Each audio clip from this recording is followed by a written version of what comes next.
Good morning, everybody. It's time to get started. Welcome to the June 20th, 2022 Grants Pass City Council Workshop. And the first up on our agenda today is a discussion about the home bridging Cdbg grant.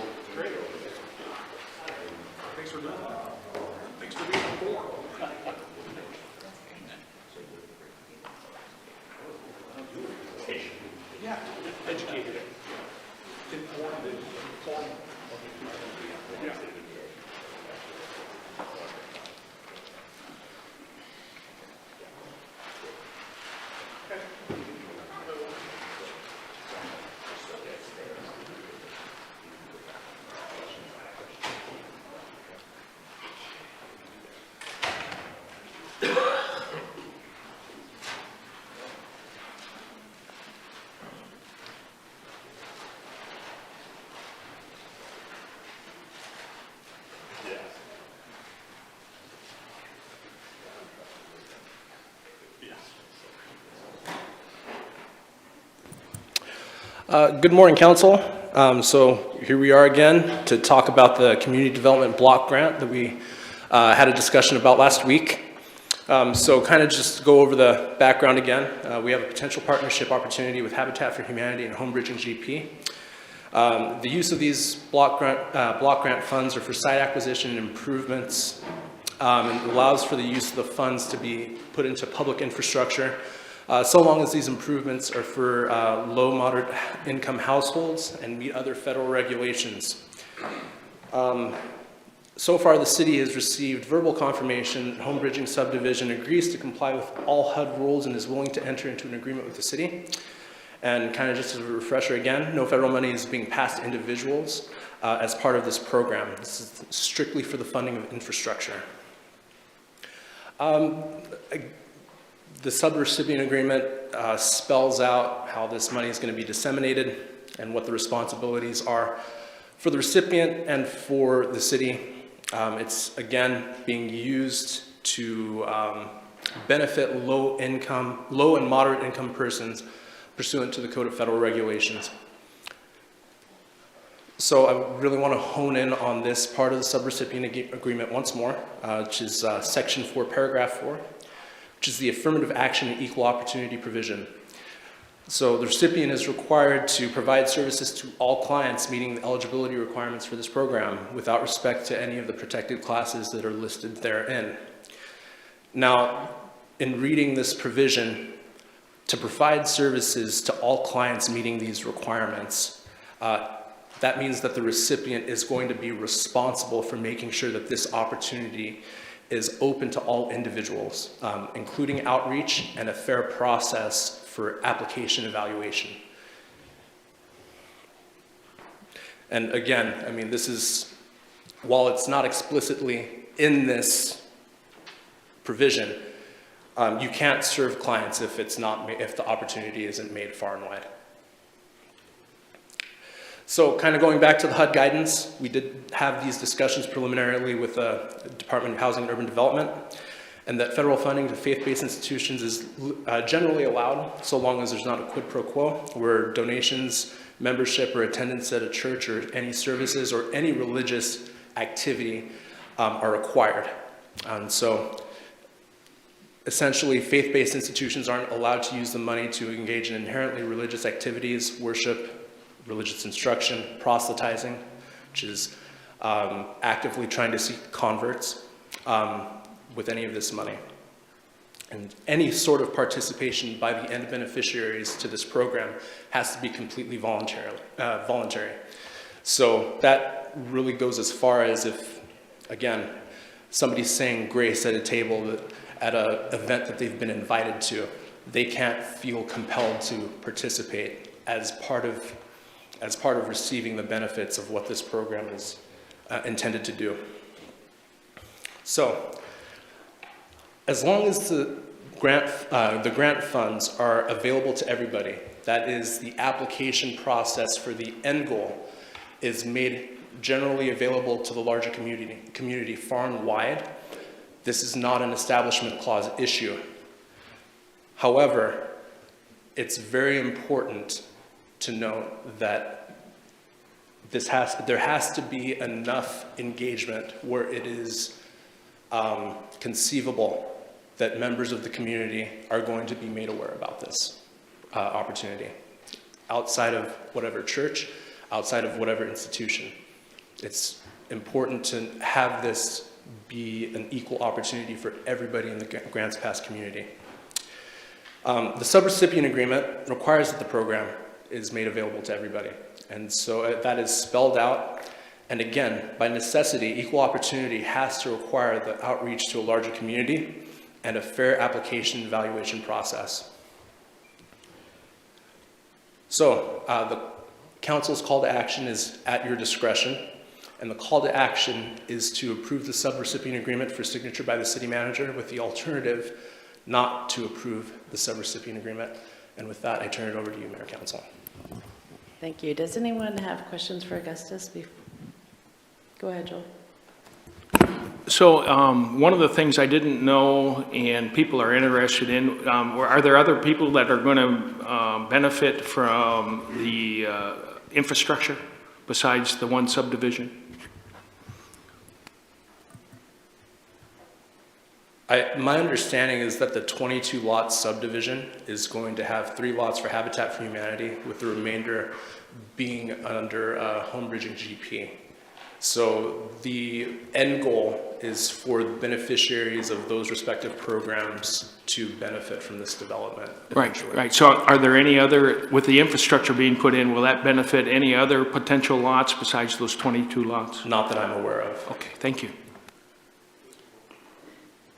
Any other questions? Well, just a moment. I'll have you come up.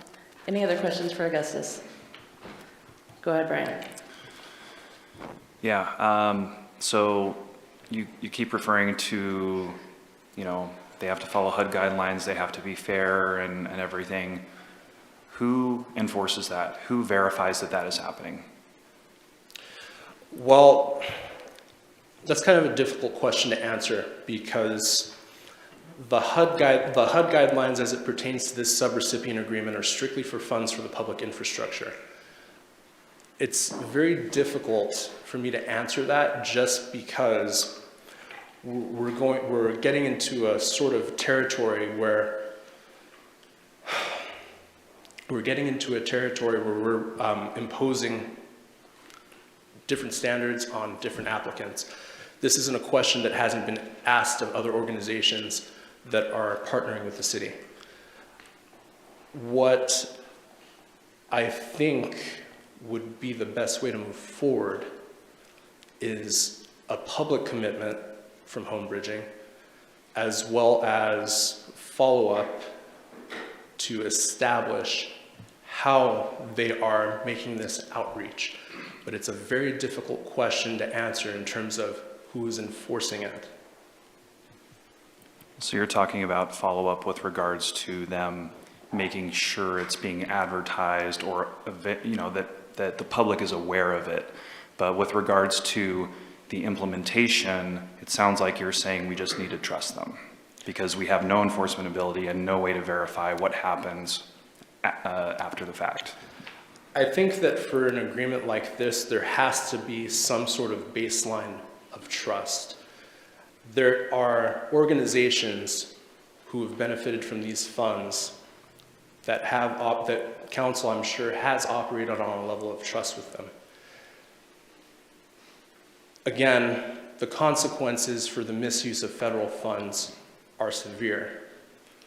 And in receiving this amount of money, home bridging will have a responsibility to be an adequate steward of that money. And so, any subrecipient or contract has to be based on Who holds a them level of accountable? trust. Who holds them accountable, though? Because you say, I hear what you're saying, but I'm not hearing any mechanism for enforcement or verification. And so then there is no accountability. The accountability is in the subrecipient agreement. I do believe that the subrecipient agreement itself and the equal opportunity provision does spell out that the recipient has to make this opportunity known to everybody, and that it has to be done irrespective of whatever protected classes there are. So the subrecipient agreement, I do believe, offers that adequate protection. So I just want to make sure I'm clear. It offers adequate protection with regards to it being advertised to the general public, but it does not provide adequate protection to the implementation of the program. It was not meant to. The subrecipient Okay. agreement was not meant to. Okay, I'm clear now. Thank you. Joel? So with this, then, is it true that anybody can sue anybody if they violate federal law with this grant? I'd have to get back to you on that. I don't know the answer to that off the top of my head. Yeah, I'm sure there's some accountability there in the federal courts. The other thing is, as we go forth, regardless of who the grant goes to, the same rules apply. Is that correct? There's not specific grant rules that apply to one applicant that don't apply to another applicant. That's correct. All of the applicants are going to be following, my understanding, the same subrecipient agreement. Yeah, okay. Thank you. Rick? Augustus, it's maybe more a question for Brad. When Joel said who else benefits from the street being put in, I believe, is it not true that the community would benefit because it's using funds from a federal grant as well? And I do not believe this is a cul-de-sac street, so wouldn't it help the infrastructure to the neighborhood as well? I think by necessity it would have to. So I suppose I would amend my prior answer from not that I know of to yes, just because it's going to be at least to my understanding now, it's going to be a private street. So it's going to benefit the individuals in the community and people who are visiting, traversing through. Thank you. Did you mean public street as opposed to private street? I meant public street, yes. Thank you. All right, any questions for Augustus before we have the home bridging representative? Val?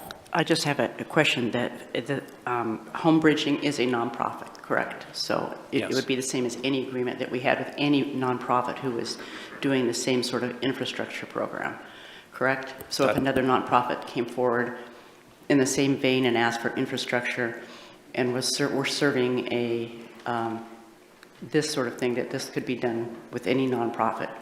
Am I correct? That's correct. Thank you. Anybody else? Okay, let's have the home bridging representative come up and.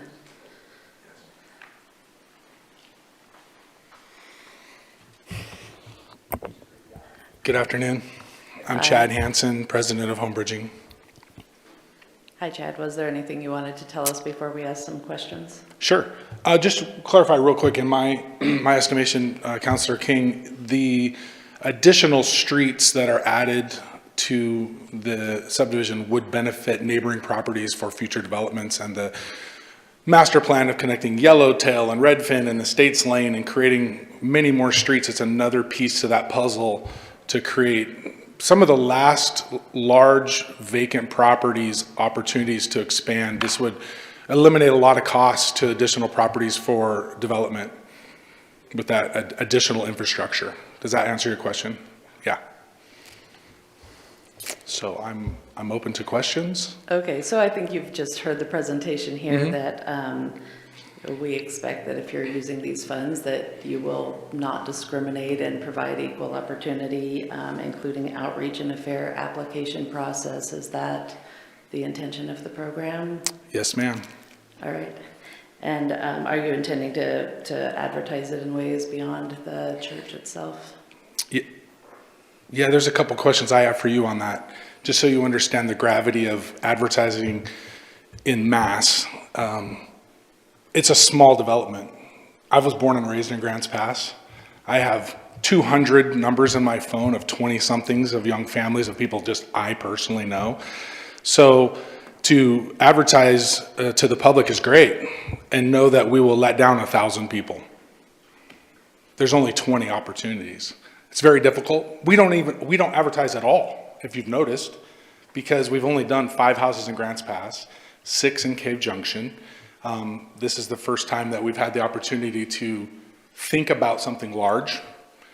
So to make it known to the, but do you want me to put, I want to know how it would best satisfy you moving forward to do that, because we will do that. But just know that that will create a storm of people coming at us, which is fine. We'll meet them all. We'll have a conversation with everyone.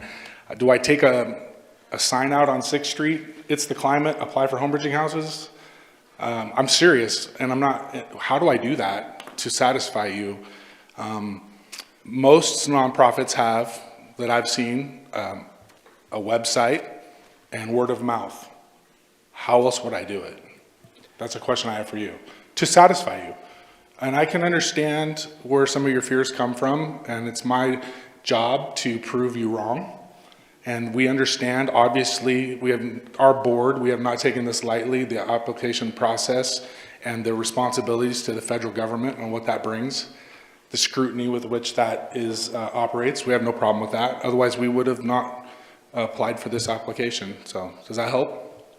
So how do I do it to satisfy you? And if I may, I did have Amber Neek standing by because she has a much more in-depth knowledge of housing and opportunities that are available for small profits for the use of funds like this. So I'm going to let her answer that question as to what is available and how, just to give council a few ideas as to how to proceed.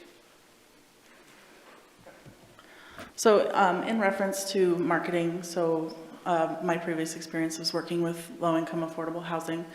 One of our properties here in Grants Pass, Victoria Arms, only has 14 apartments, and usually they only have 1 or 2 vacancies. It is a requirement for affordable housing to advertise at least annually with an affirmative fair housing marketing plan. You can contact Fair Housing Council of Oregon with help for one of those. And you're right, you do get hundreds of applicants, but it is a requirement to ensure that there is no discrimination taking place in any way, shape, or form. So that would be my best recommendation, is to reach out to the Fair Housing Council of Oregon and create a fair housing marketing plan that is done annually, and the way that it's implemented is public. This is not home rentals. This is home ownership, that they buy the house from us. So that we have a gigantic divide instantly with income just to be able to buy the house. With the current interest rates, the average house payment is going to be maxing out the debt to income ratio guidelines put in by HUD. Because right now with interest rates, these are 200 and, don't quote me, but these are $260,000-ish properties, which is $60,000 to $70,000 under market value at best. Could be more. The average right now payment with taxes, mortgage insurance, all loaded is going to be like $1,800. So we have a gigantic separator to start. So that's one limiting factor for this. This is not your traditional HUD rental housing, like you're saying. So we would have to figure out how to modify some things, but does that make sense? Yeah, I guess I could also recommend reaching out to Habitat and seeing how they Sure. advertise. Yeah, we're in partnership with Habitat. Since it's a very similar program. Yeah, absolutely. Yeah. Rob? Yeah, thanks for coming in today, Chad. Sure. And I just in a certain sense, so you could save your energy, I don't think that you have to, it's a great program. I don't think you have to sell the council on the benefits, because it's certainly unique for Grants Pass, and I believe it's probably unique for the state, and it may even be unique for the whole United States.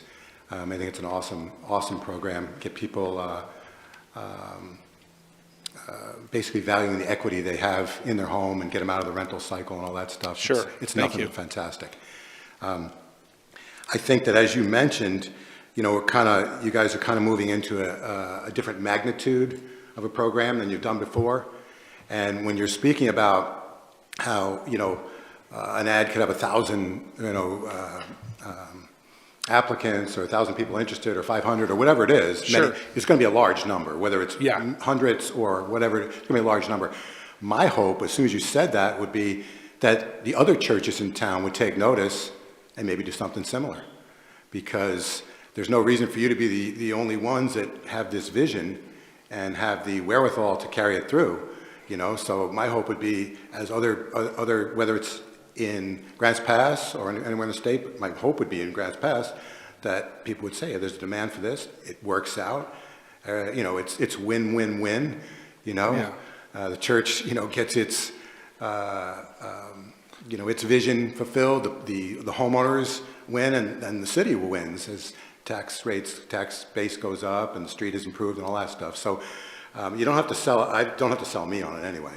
But the piece from me that was concerning and is when I looked at the home bridging website, and I don't remember if it was you or someone else in that short video said that, one of the goals or one of the visions was planting missionaries all over town.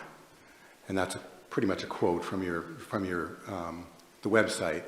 And to me, that sounded very exclusive to the focus of, we'll say, the religious aspects of your church. And that's okay for me because that's, you're entitled to do that. It's your church. But that's what made me concerned that if that was part of your goal, there would really be not much motivation to spread the word about this program outside of your church. You would be more motivated to spread it inside the church than outside the church.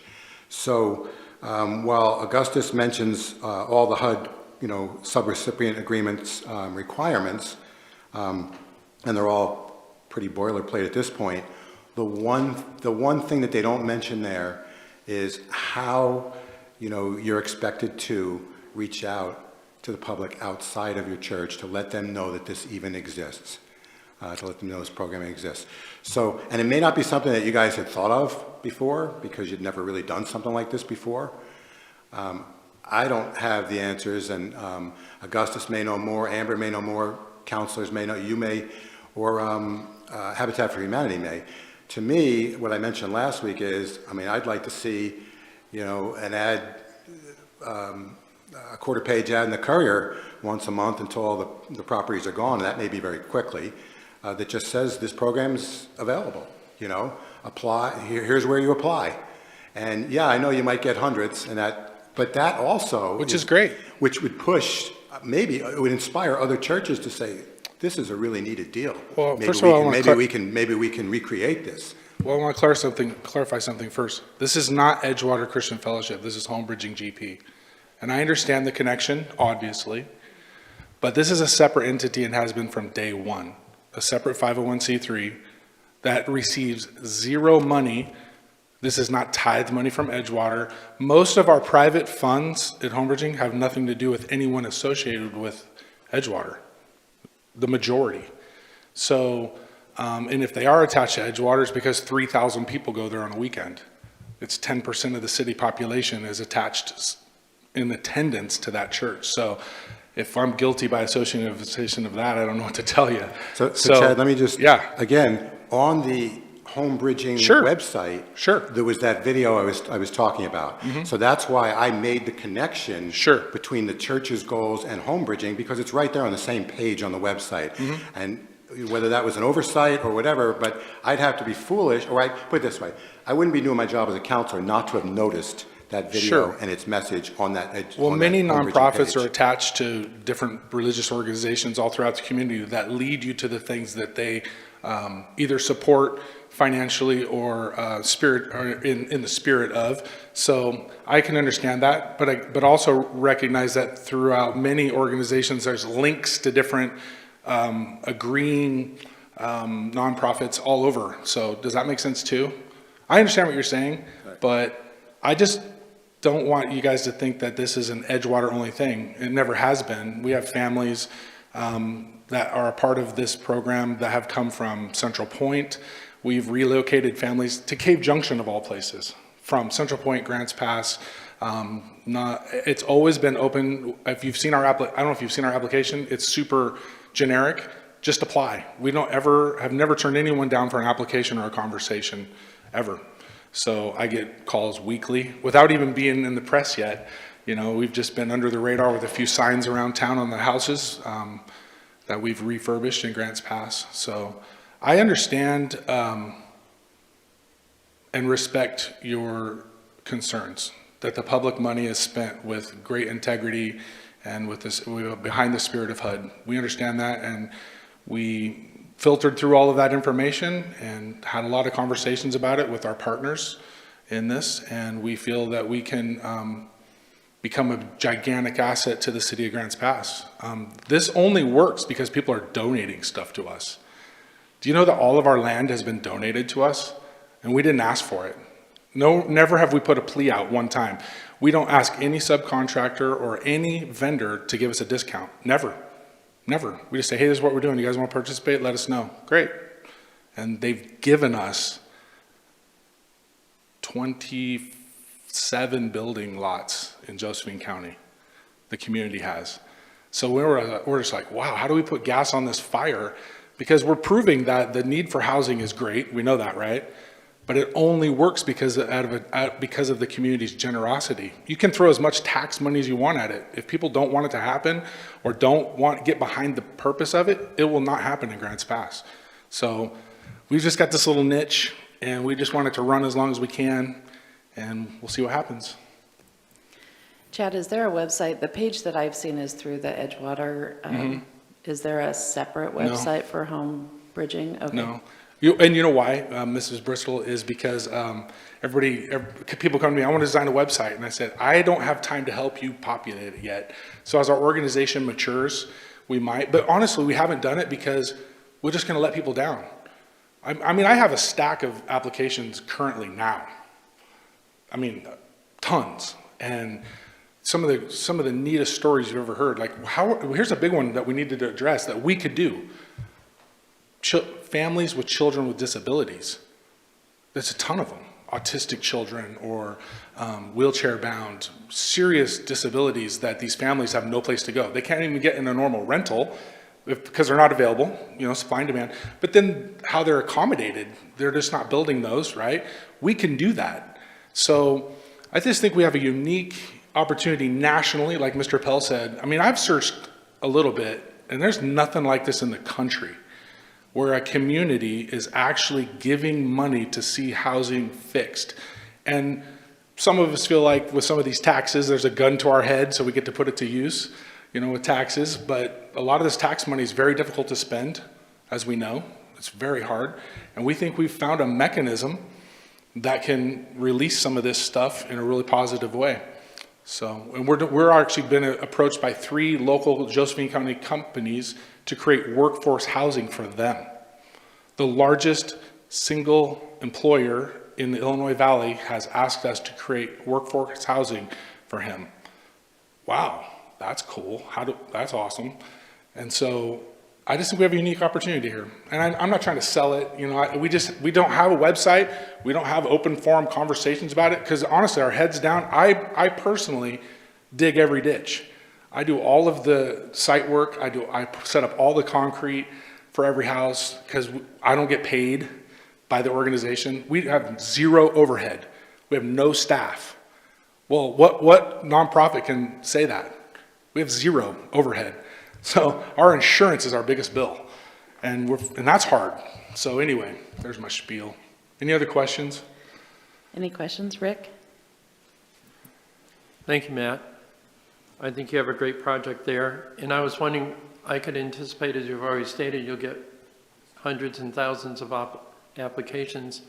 And I didn't know if the opportunity would present itself and maybe offer a partial solution by breaking out the applications into different groups and then doing a lottery. And I don't know if that would help or not. So just an idea. Thank you. Thanks. Vanessa? Thank you, Chad, for being here today. Yeah. Under one of the requirements for the subrecipient agreement, there is reporting requirements.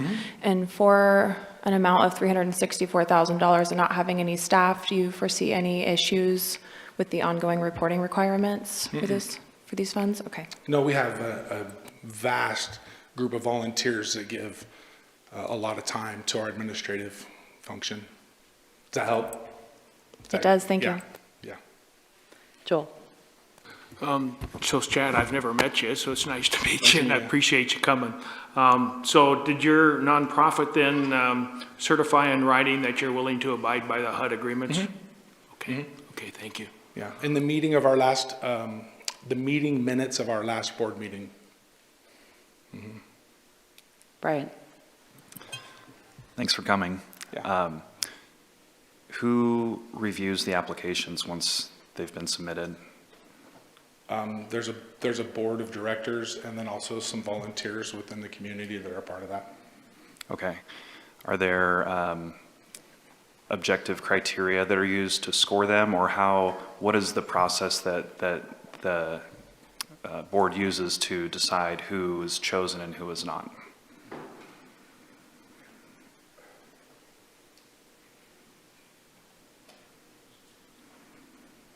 What do you want me to say? Well, I just want you to explain how you guys pick who gets in and who doesn't. I mean, is there objective scoring criteria? I know a lot of times. There's some basic income requirements. They need to have a optimum 700 plus credit score. They have to be able to, these are families that wouldn't normally ever be able to receive the rocket boost of buying a home through relational capital. So, example, I had a doctor in our community, good dude. I actually don't know the guy, but he calls me up and goes, hey, can my son qualify for this? He's about to graduate from college. No, you're a doctor. Help your kid. The kid has a rocket boost of money. These are families that don't have any relational capital. How do we prove that? You can't really prove that. Like, where are you from? How much does your family make? We have conversations with them, and you get to know, oh, they've been faithfully renting for 15 years. Two of our current home owners now are immigrants from South America, legal immigrants that came here over a dozen years ago and came here with nothing and now own homes in our community. Well, that's pretty cool.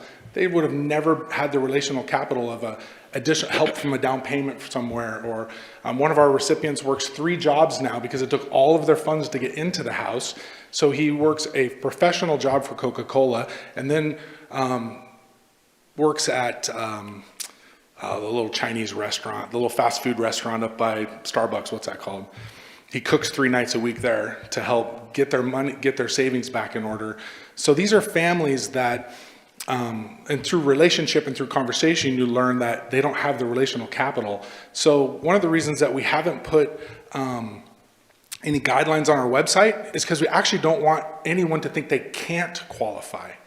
Because my dad, I think, said something very prophetic when we first started this. Hey, Chad, don't put any limits on the amount of money people have to make, because you might give somebody a house someday. That's our goal. Some single mom or some circumstance that shows up on our radar and we get to meet them and we're like, this person will never buy a house. They're on disability, or they're raising disabled children, or they have some, obstacle that's just really difficult. And our community has said, well, we'll raise enough money. We'll just give that individual and their family a home. That's why we don't have any limitations on paper, because we don't want anyone to think they can't apply, because we never know what the community could do for someone, and we don't want to limit that. So it's super relationship based, absolutely, which is best, because then you get to hear people's hearts, their intentions, and we walk with these folks first, and they know this on the front end, 6 months to a year. They have to prove themselves faithful to being a good neighbor. Like, we go to their home and visit their home before they even get to certain steps in our process to see if they know what it means to be a neighbor. We don't want them to, the worst thing in our mind is they move into a neighborhood and the neighbors go, dude, have you met the Homebridging family? They're freaking crazy. That wouldn't help. We want to be an asset to the community where it's like, hey, you have a 13-year-old daughter, does she babysit? Well, we'd like to meet her and create this community to where we can grow. And so it's really hard to answer that, Brian, like on paper, because we have the natural things of they're going to buy a home, and we think what's best for them to do that is to have a certain credit score to create better interest rates. And after that, it's super relational, which is really hard to quantify. Does that, you know what I mean? Yeah, I totally get it. Yeah. But honestly, our board meetings are open to the public. Like, we don't come. We're an open book. We have nothing to hide. So we think that there's some best ways that these families can grow in their lives. I mean, we have generational brokenness. Like, the generational poverty in our community is insane. And the growing apathy for life in general in our young people isn't so sad. My wife's a school counselor at Fleming. We have Sheriff Daniel here, who in a meeting I was in a couple years ago, he said, yeah, I don't know what we can do from anybody over about 10 years old. We're going down more upstream and going to the 3 to 5 year olds because we already lost the 10 to 15 year olds. Because the reality is, so we're trying to, man, how can we equip these families to, be great citizens, to be great employees, great employers, hopefully in the future. So I'm really passionate about this, and we have a bunch of board members and community members like Evergreen Federal that walk with us in this program. They were a part of our decision on Friday when we had a meeting to how we were going to respond today. What do we understand the federal guidelines that are being placed on the opportunity? And some of the leadership from some of our community partners were involved with that because they're our biggest allies and friends financially, and some private individuals in our community. And we looked across the table and we said, yeah, we feel comfortable with the scrutiny that will come with this opportunity. And so here we are. So as a city, Amber, did you want to? Yeah, I just wanted to, on that topic, so the unfortunate truth with federal and state dollar aid is that transparency is going to be the key to prevention of any sort of accusation of discrimination. And so commonly they're going to be looking for, what could disqualify you, what would fail a background check, do we background check, knowing what your credit score reports are, having that all written in a policy. That I think that's kind of where Councilor De La Grange was going with those requirements. How is the order picked for your wait list? Is it a lottery based? Is it first come, first serve? And then, you speak about having the 6 months of courses. What are those courses and how can you be successful in those courses? What would not successful look like in those courses? And so that I think is the transparency they're looking for. Just what would make it that you do not qualify? Do sex offenders qualify? Those sorts of things need to be clearly written in a document, usually on the application even, so people know as they're applying. And that's similar when we're talking about the marketing plan as well. As just we market to 12 different places, and here are those places. We do it on an annual, or since it's with homes, you wouldn't do it on an annual, you do it as the homes are available. And that's where that transparency piece I is currently have coming. no homes available. Right, so if you have an expectancy to have homes available on a certain date, you're opening your wait list. Basically, they would want to see that once your wait list is open, it's open at the same time to everybody. And that's where it's transparency. I'm going to repeat it a million times today, but that's what these dollars are going to be looking for in terms of accountability. It's 100% transparency on the requirements and the marketing. Yep, I read the documentation. So I think this is a great program. I support this program. As a city, dispersing federal funds, we have a responsibility to steward that money and make sure it's being used appropriately. And when the city does things like this, we have to outline clear and objective standards, and we have to have scoring criteria, and it has to be clear how, winners and losers come about. So this is a little bit different program than how the city would have to operate a program like this. You said it's super relationship based. You said you already, personally know of 20 families that could, work Probably with this 200. program. 200. I probably do. So, so that gives me pause thinking that it'll be clear and objective if you personally know. How many enough do you know, people. Brian, that would have qualified for this? Probably less than you. But 10. Sure, and that's great, and that's fine, and that's not a problem. But I need a way to know that the people that you know are not getting a leg up on the people you don't know. Because you're saying it's super relationship based, and it needs to be objective when federal money and Well, let's and go the build city 1,000 is dispersing. houses, then we'll have a problem. I'm only building 19. It's 19 houses, and there's probably 20,000 people in our city that are our county that qualify financially. It's difficult. I understand what you're saying, and I understand the guidelines. I'm personally responsible. If we break the law, I am getting sued personally. We had to take out insurance as board members, right, to protect with any of these things. So I get it. I'm personally on the line because I'm a officer in this nonprofit. I'm not under some umbrella of some national company.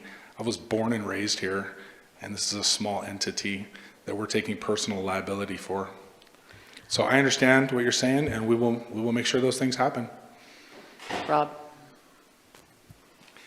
Yeah, thanks. From what I'm hearing from you, in many ways, and this is true for many people who are, say, outside of the government sector, you probably pretty clearly, in many, many ways, exceed in your abilities, your goals, what you're actually going to accomplish, exceed just about anything that the government's going to do. I get that. Yeah. Being a private sector person, I totally get that. Yeah. And you're going to probably do it faster and more efficiently, and you're going to have more goodwill and all that other stuff. There are a lot of T's to cross and I's to dot. And again, coming from where you're coming from, those things are nothing but a pain in the butt, and I get that, sure. Especially with all the hats you're wearing and all that other stuff. Yeah. It's obvious, as Augustus read it, and it's all listed here, all the HUD standards and all that stuff, citizenship status, no discrimination for, color, familial status, age, all those things. Those are all obvious, and you're going to have an application that you can show somebody that's going to indicate that all those things, that you're essentially blind to all those differences.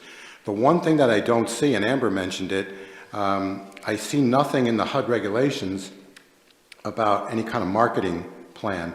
And for me, I'm going to have to, I don't have to, but I trust that you're going to come up with an application and comply with the HUD standards. I mean, it'd be stupid for you not to, and you're not stupid. So I know that you want this thing to succeed. I know you're going to do that.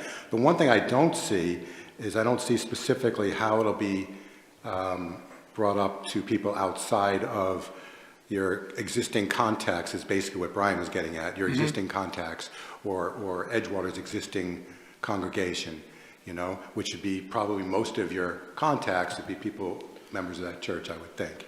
I could be wrong. Sure, but understood. The marketing plan for me, I just want to know more as to what Amber thinks is required, and I want to know more. You guys might not have thought about it, but how are you going to bring this to everybody at least once? The houses are going to be gone thereafter really quickly. How are you going to bring that to? And a great question I have is, and we're partners with them. How does Habitat for Humanity do it?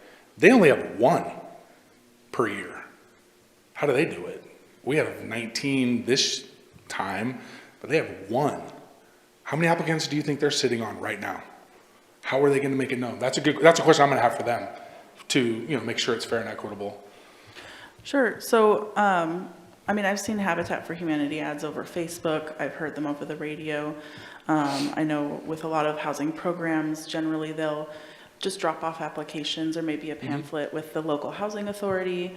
I've seen them go to, say, options, or they have a consultant. Generally, I know with the properties, it would cost about $200 to have a consultant make an analysis of the area. They look at the census tract and compare your marketing with your wait list with the different demographics of the area to ensure that you're marketing to them. So if the area has a high Hispanic population, they want to have at least one place that is Hispanic centric that you're advertising in. So they do a really good job of identifying, basically telling you where you want to do your marketing at. And it's really just as simple as dropping off your applications there, giving them a PDF so that they can print them out. And then usually one radio ad and one newspaper ad. Okay. DJ? Oh. No, He's not. the voice from Yeah, above. thanks for coming in. You mentioned that you had done a few projects. You're bridging nonprofit, right? Home bridging. You've done a few projects already. We've done. I'm sorry. I didn't hear you very well, sir. Did you say we've done some projects in Grants Pass? Is that your question? Yeah. Just clarifying. Earlier, you mentioned that you had you've already built homes for people that are living in, correct? Yes. And did you have any governmental support or grants or anything like that that helped build No. those? No. Okay, got it. But this is a larger project, 19 more, and you guys need money for infrastructure investments. That's the purpose of this, for sewer lines, stormwater, water lines, things of those nature, streets, sidewalks. Yeah, infrastructure is $40,000 per lot. Cool. As Yeah, you- got it. as No, you- I- as you I know. Yes, I get you. Thanks for answering those questions. And I believe, and most would agree with me, that infrastructure investments are huge for community development. The impact of those are out the gate, initial upfront costs, that is mentioned. It connects to other streets, creates more opportunity for more lots. Just trying to get this out that this is a slam dunk idea right here, and I believe that it is perfectly aligned with community development block grants. I'd like to see you get 19 homes built in this community, and I think the city should be a proud partner of that. And the reason I don't share as deep a concern as some of my other colleagues is, in reading the subrecipient agreement, it addresses these. We have federal equity laws that they have to comply with.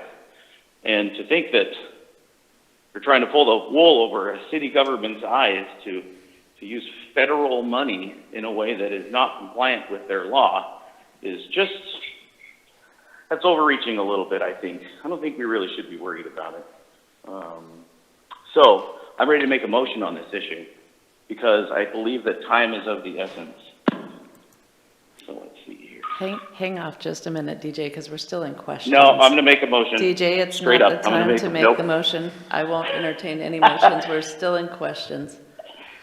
Are you done with your Hey, question? people have been deliberating for 4 or 5 turns. Okay, do you have any So- more questions? I'm gonna make a motion. I will come back to you if we're done with questions. Okay. Thank you. Does anybody else have any questions? Brian? Yeah, this question is for Augustus. I just wanted to make sure that I'm clear. The subrecipient agreement and the requirements within the subrecipient agreement apply only to the development of the infrastructure for this project. There is no oversight or requirements for what the concern seems to be with regards to the application process and who is chosen. Is that correct? That is correct. This Okay. subrecipient agreement is just for the public infrastructure. Now, that doesn't mean that the nonprofit is going to be absolved from any non-discrimination law on the books. So how would they, I'm just unclear as to how that So I think happens. that part of your answer might be in that, there are public board meetings. They're going to have to be held open to the public. So ostensibly the public is going to know what's going on, including members of the city. I'm not sure if their meetings are recorded, but if they are recorded, then you're going to have an opportunity to go back and listen to those recordings.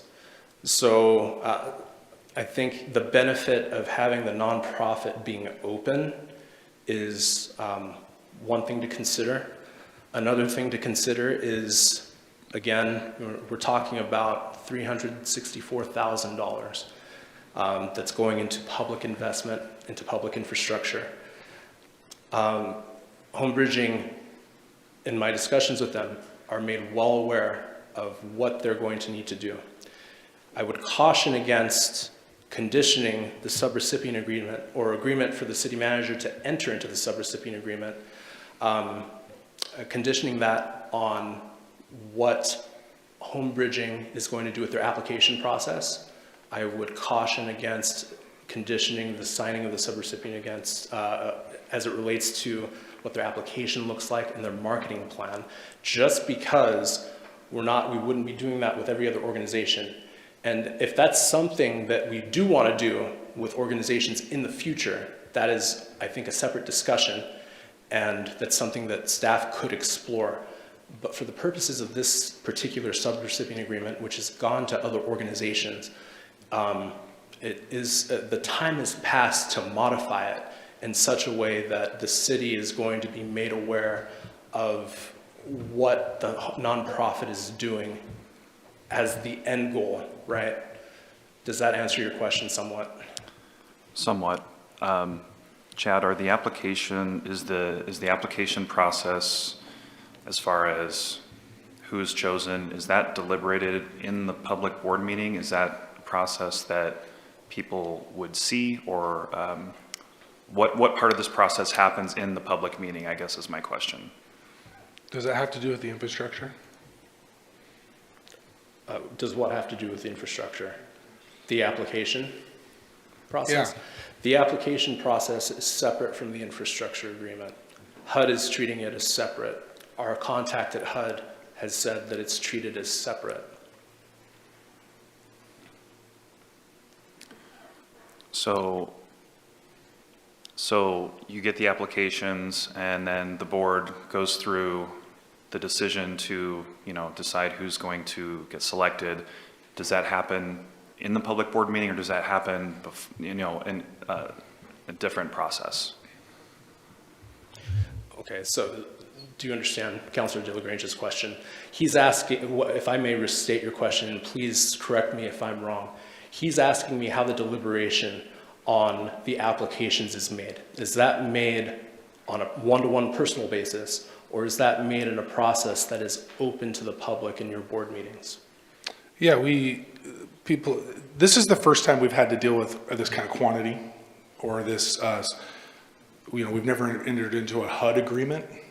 So previously how it's been done is an applicant, we have a conversation with someone first, because we don't want them to go through any part of the application and it waste their time. Do you love Grants Pass? Do you live in Grants Pass? Do you want to live in Grants Pass? And then, do you have a job? Where do you work? How much money do you make? We have to just kind of filter through that a little bit just to see if they could even buy a home. And then we start down the road. If it looks like they want to have some help working towards home ownership, then we give them an application. They fill out, it's a very generic application, and then with some letters of recommendation, preferably from previous landlords, employers, community members as such, no family members. And then we start having conversations with them on how we can help them achieve financial stewardship through things like tools, the outside tools like Dave Ramsey or other budgeting tools, so that we can help them on a plan of success. And then when it looks like they've been doing a good Hansen, job. The question is that public? Yeah.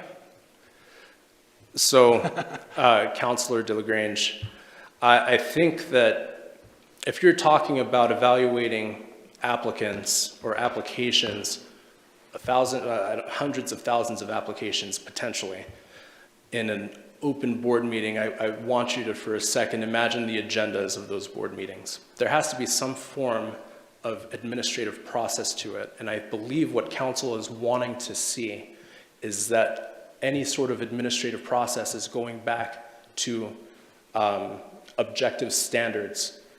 That's what I believe that Councilor DeLagrange is getting at, because in making decisions about final applications, right, there has to be an optimal objective standard by which to tree shake some of your applicants to reduce the number to those who are truly qualified.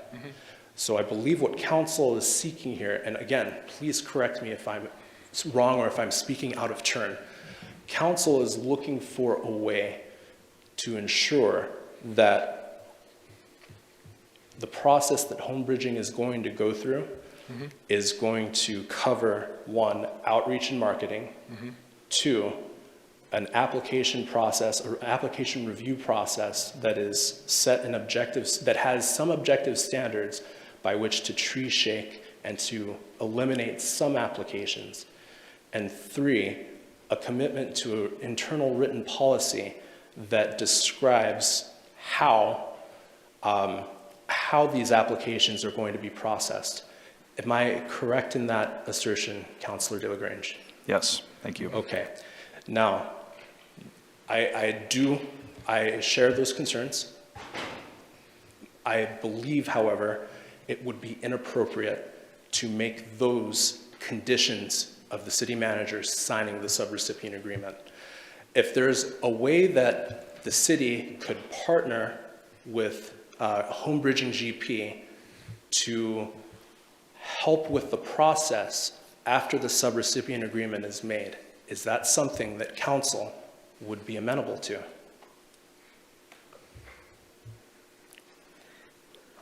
Is that something that anybody's interested in? Being a, That way, the subrecipient agreement is not conditioned on these factors.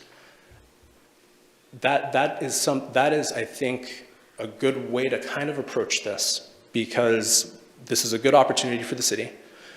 It's a good opportunity to expend these funds in a manner that the most good is going to come out of them. You're going to get the most bang for your buck.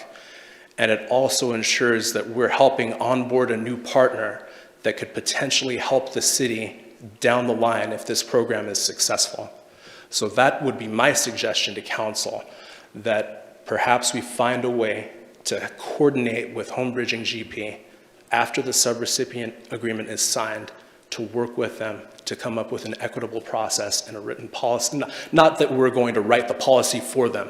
I want to make that clear, but to help guide them through the process. I'm wondering if that's something that council would be amenable to.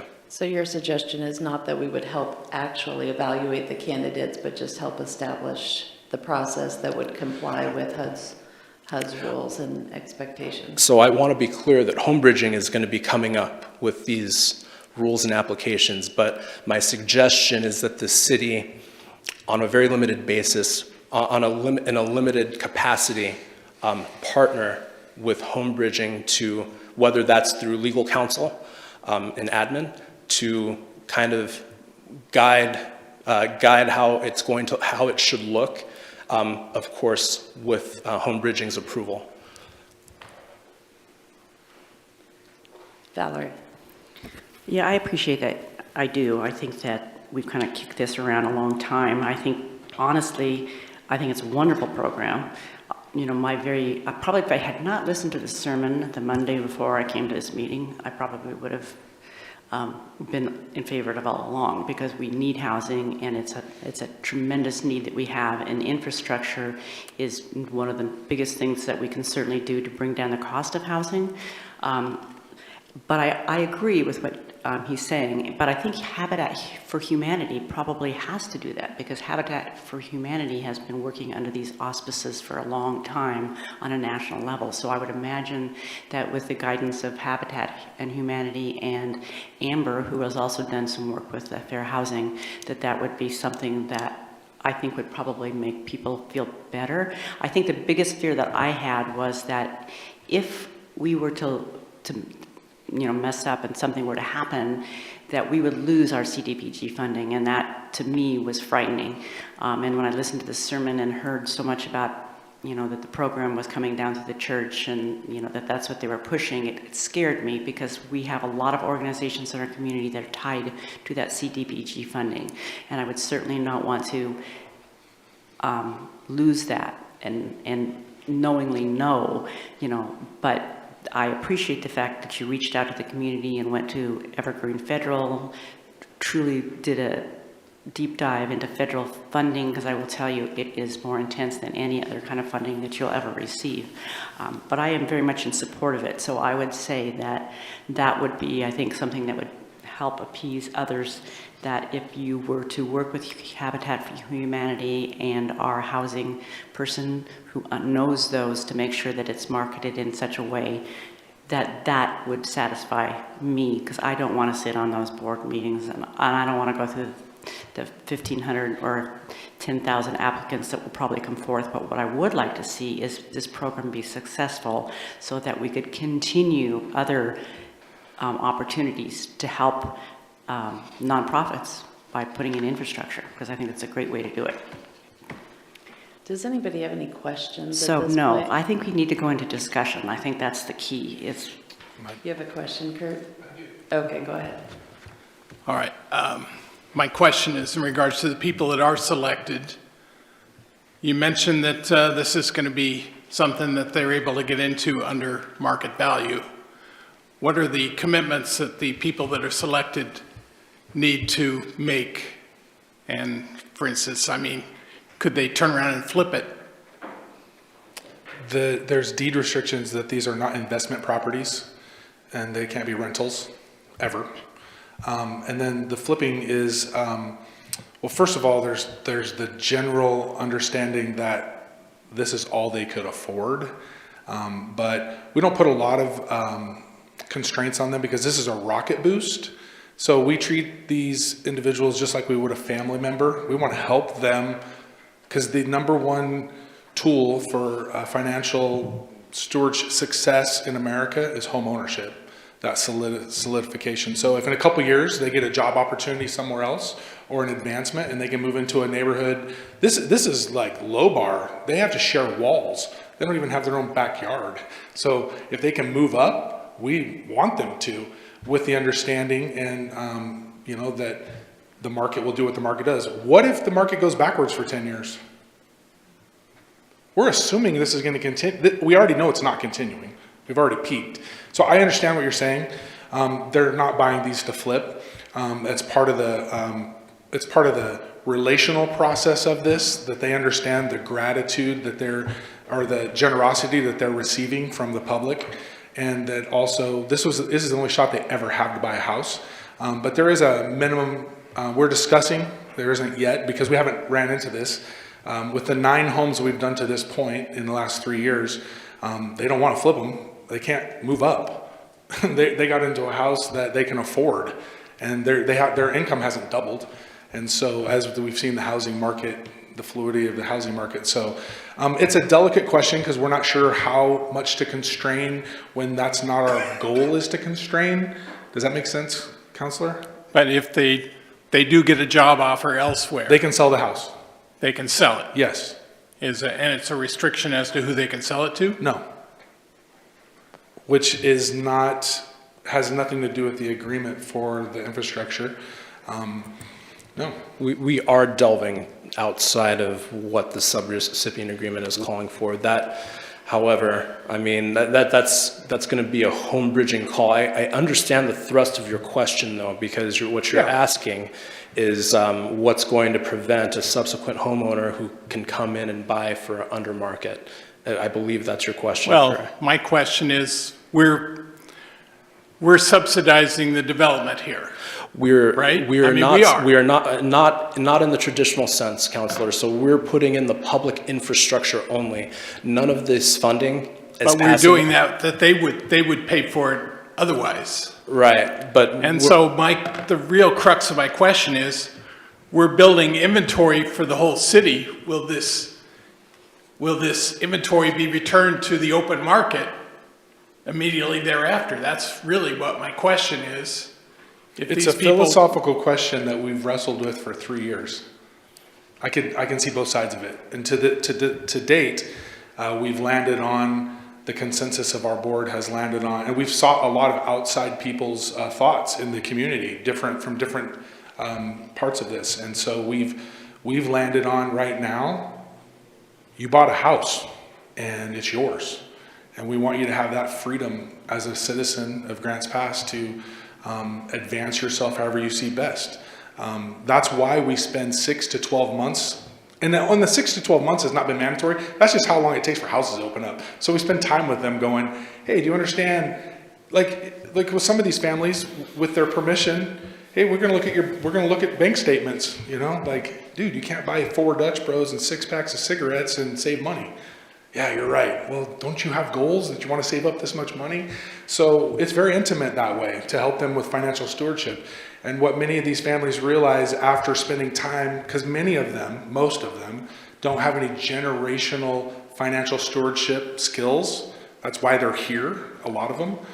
They make enough money to buy a house, but they haven't been able to manage their money correctly to put themselves in a position to buy a home. So we walk with them in that process. And during that process, they realize, holy cow, this is a really good deal. I don't think I'll ever get another chance to buy another home without this. So it's a philosophical question that we wrestle all the time. And, you know, constraints, not constraints. At this point, we've landed on No, they worked hard, they did a good job, and we want to rocket boost the community of Grants Pass to financial freedom. And we just know that the better citizens they are, the more they'll invest in our community through, philanthropic endeavors, being good parents, being good citizens, and serving on boards like this that require too much time and not enough thanks, I'm sure. So it's a really tough question, Councilor Collins, that we wrestle with all the time. And that could change. It really could, because it's an issue. But like I said before, how many of us have been a part of a housing downturn where there was negative equity? What do you want me to do then? I mean, it's like, I don't know. I don't have a crystal ball. Do we have any other questions? Brian? Yeah, Augustus made a few points to kind of help the situation along. And he asked council if council was amenable, but he didn't ask you if you guys were amenable to those suggestions that he made. So I'm just curious what your thoughts are on what Augustus had recommended.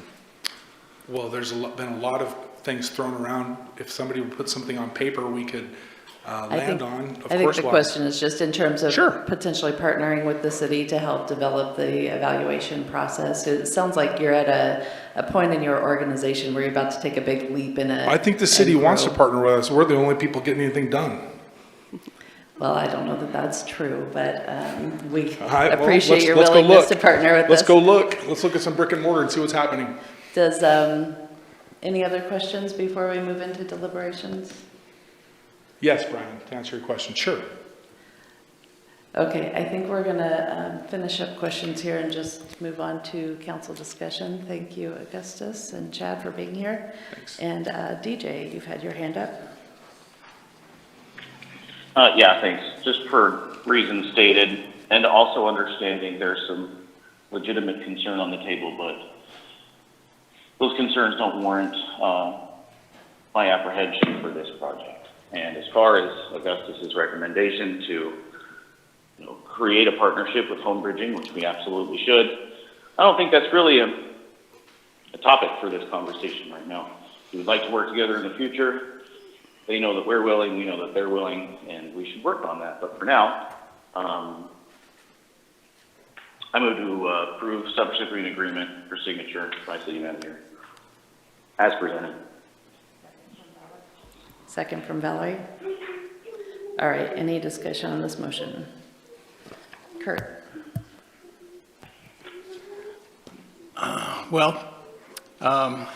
I do share the concerns, and despite what DJ said, and I'm not going to advocate for this, but I will say that even with those concerns, we are just paying infrastructure. And as I mentioned in the last meeting, we're creating 22 new taxpayers and 22 new utility ratepayers. And if this was any other thing, we gave a grant to a laundromat that was putting apartments up above it, and we didn't place any restrictions on who was going to be put into those apartments, but we were creating housing. So from my point of view, this is, because that's why I asked about the question about it, houses being resold, we're boosting the inventory, so we're creating more housing any way you look at it. So for that reason, I'm going to be in favor. Any other discussion? Brian? DJ, can you hit mute? Yes, I'm sorry. Thank you. Brian, go ahead. So I support the program. I support pretty much anything we can do to get housing in Grants Pass. Without clear and objective and open standards, I fear that the city is put at risk. The city has an increased liability. The city frankly opens itself up to a potential lawsuit and the losing of its Cdbg funds without those things in place. Those things are not in place right now. So at this point, I'm not comfortable moving forward. Augustus has said that the subrecipient agreement applies only to the infrastructure. It has nothing to do with the application process. It has nothing to do with how applicants are selected for the actual homes. So So we have no oversight. There is no oversight for this process, and it's a liability risk. So I'm not comfortable enough to move forward. Joel? So I'm very comfortable with it. In fact, it goes beyond what we've done with the community block grants to other faith-based institutions. And we've had a much more in-depth discussion than we have with the Boys and Girls Club, with all the other block grant recipients, many of whom are faith-based. And for some reason, we signaled these folks out.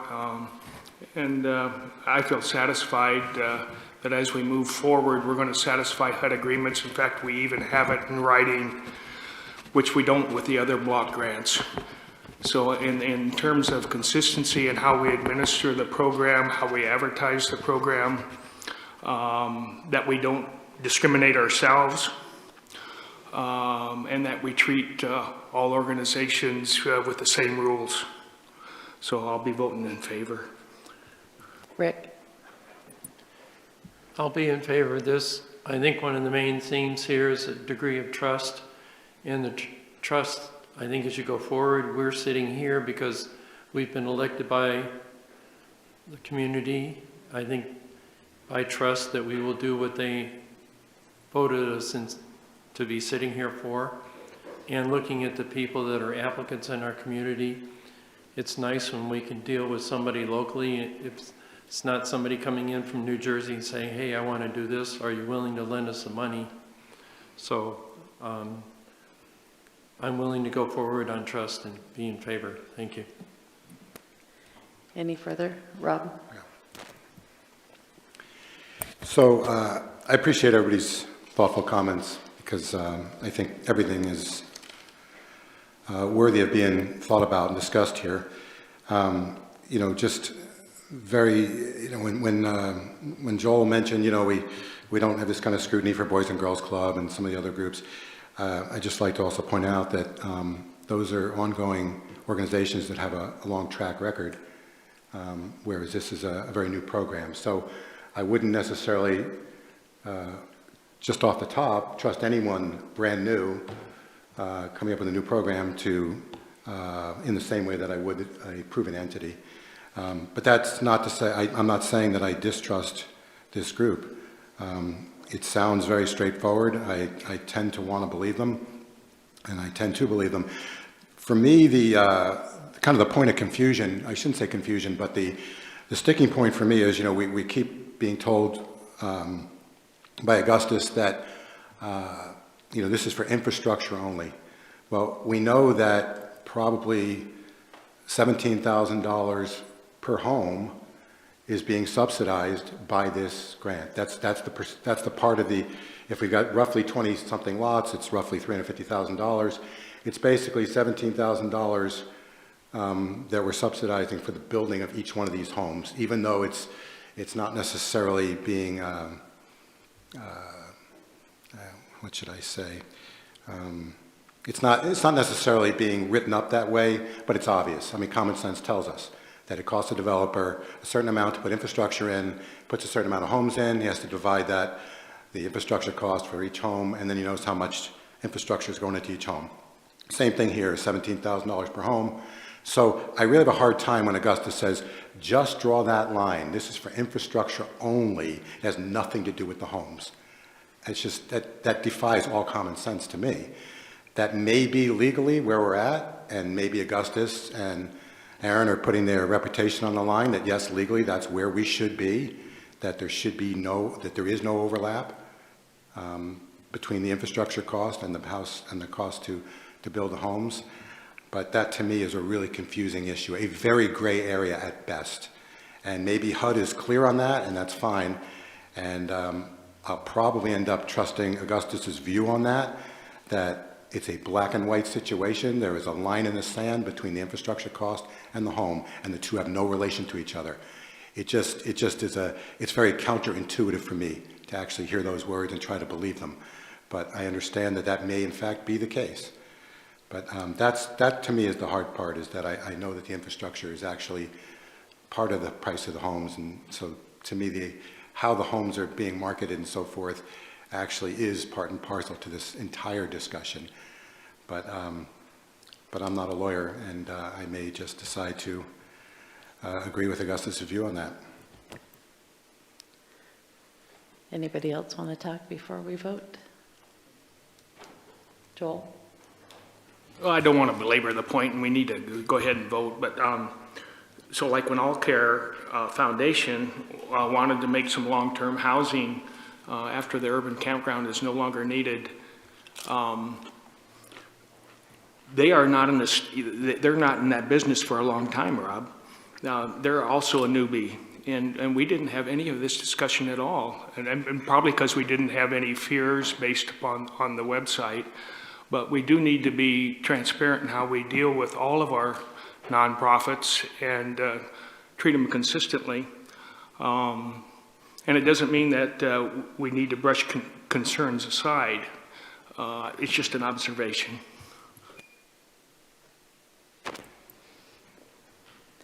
Any other hands? All right, DJ, you made the motion to approve the sub-recipient agreement for signature by the city manager. How do you vote? Yes, and mute. Thank you. Kurt? Yes. Rob? Yes. Val? Yes. Joel? Yes? Vanessa? Yes. Rick? Yes. Brian? No. All right, motion passes 7-1. And thanks for being here today to help answer all the questions. We will look forward to having you help with our housing problem. Next up, public safety funding.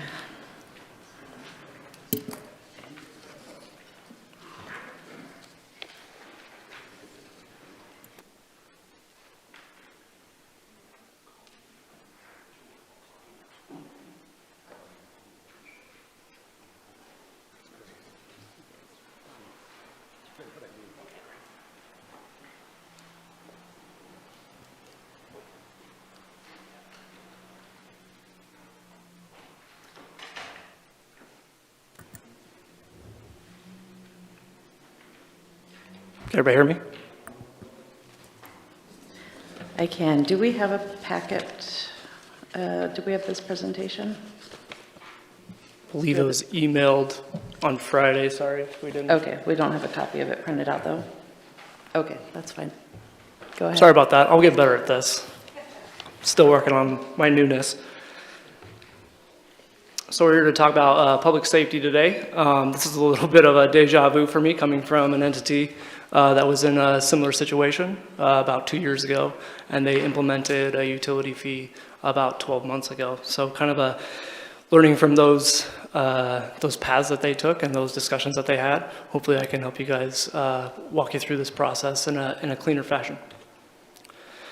So the subject in summary today, the county did give us a proposal as of June 10th, I believe that email was, and I'm going to have them probably go first here in the sense that to hopefully help with their time.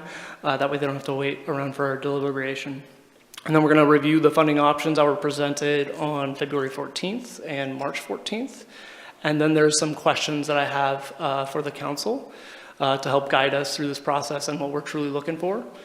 And then as a relationship to council goals, this is enhanced community safety. And then our number one goal for 2022 is permanent funding for public safety services. So I'm going to turn the mic over to you guys if you guys wouldn't mind.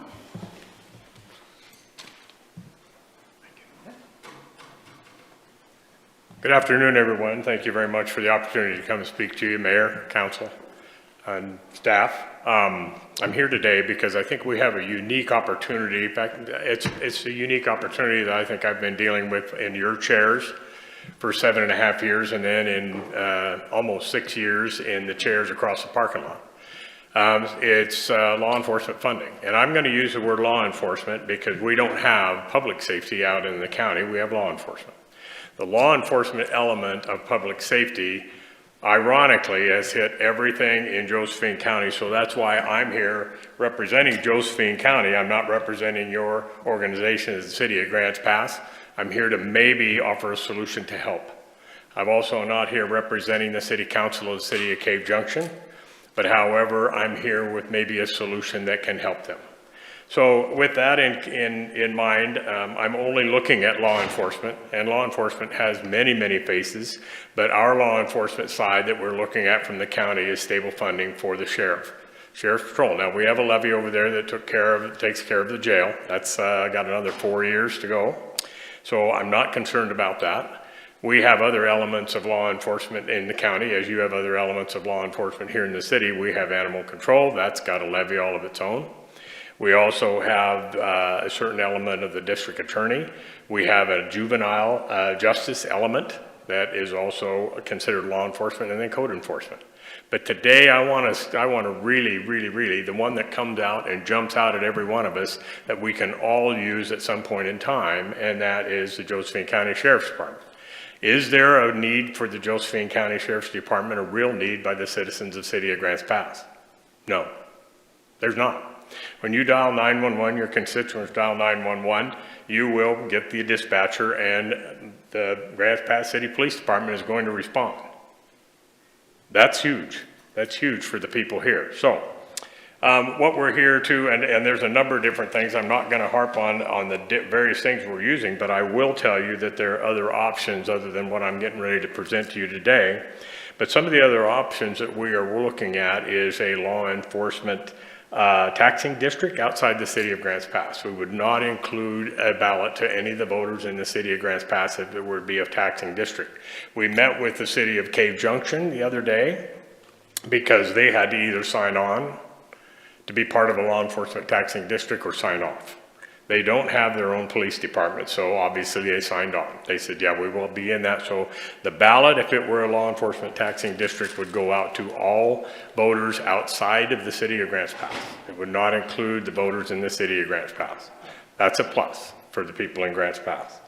We're looking also at an absentee property owner registration fee. You've heard a little bit about that, to where somebody that owns property in Josephine County but doesn't live here, they really don't take, historically, varying along the 30% range, they don't take very good care of their property. They allow things to happen on their property that they're not even aware of, but yet we as the county sheriff has to go out there and police this and use our law enforcement resources in order to take care of something. They have no idea what's going on.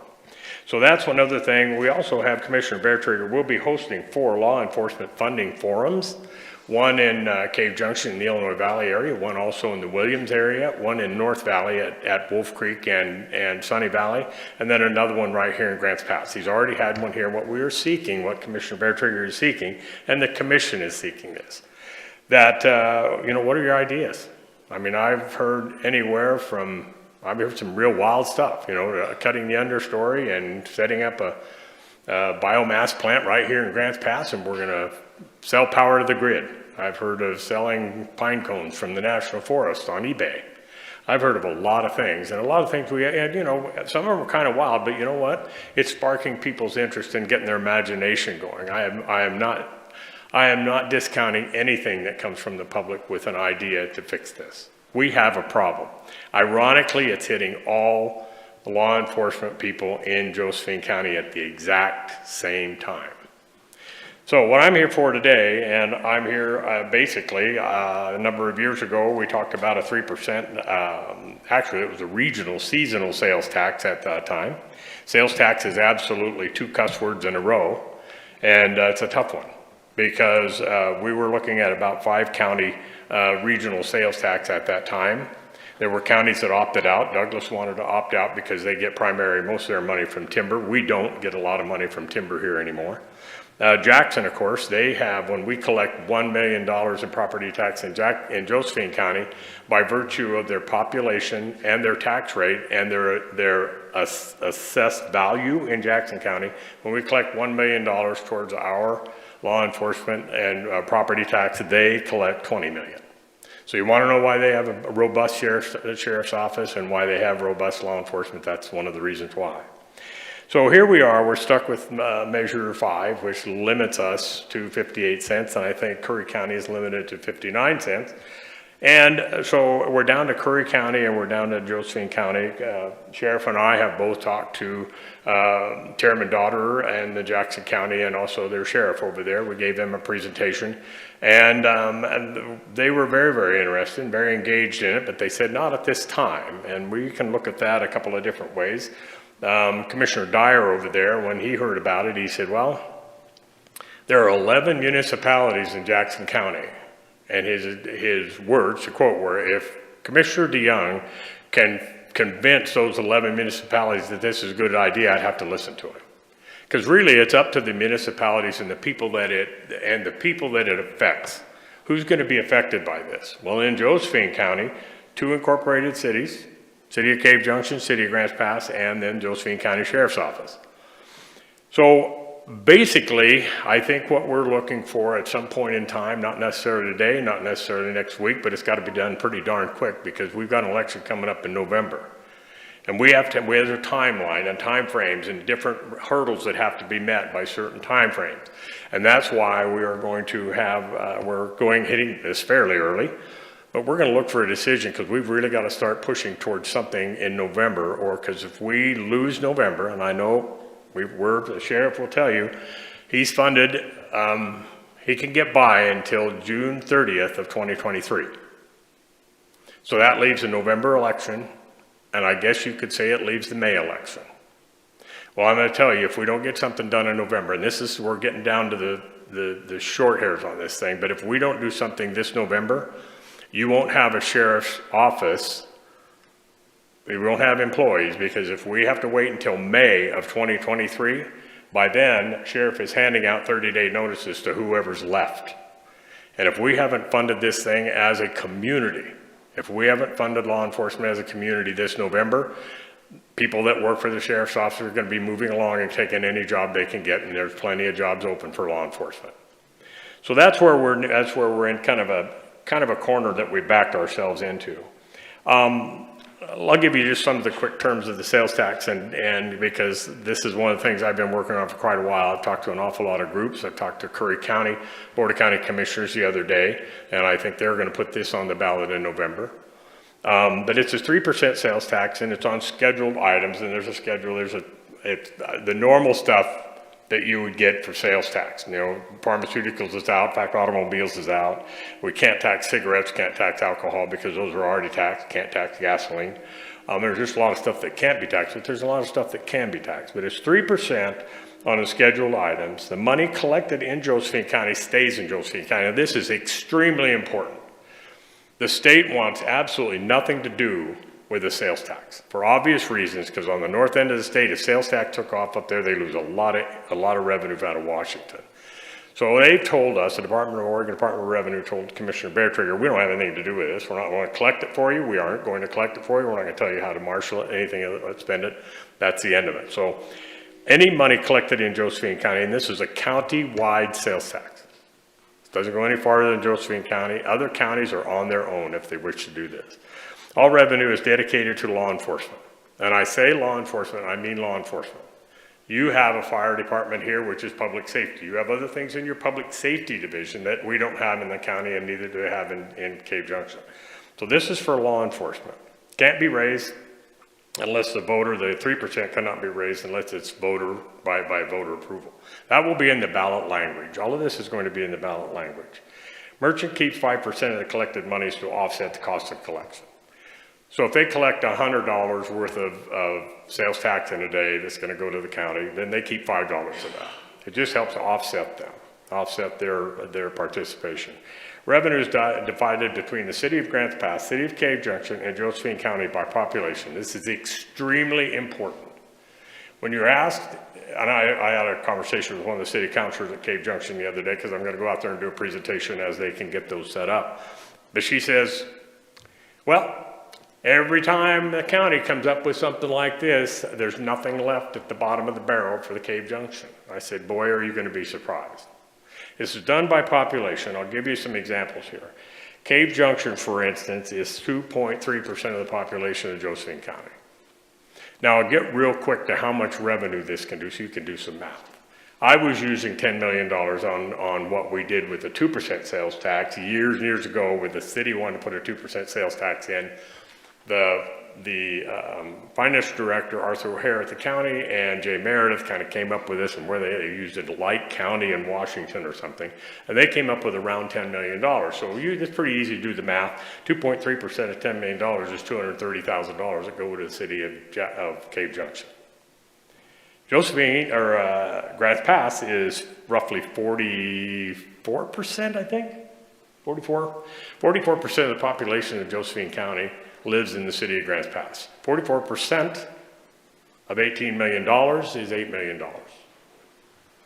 I don't think $8 million is something to just throw out and say, I'm not interested. I think that would pique some interest in me, especially when it has to go to law enforcement inside the city of Grants Pass.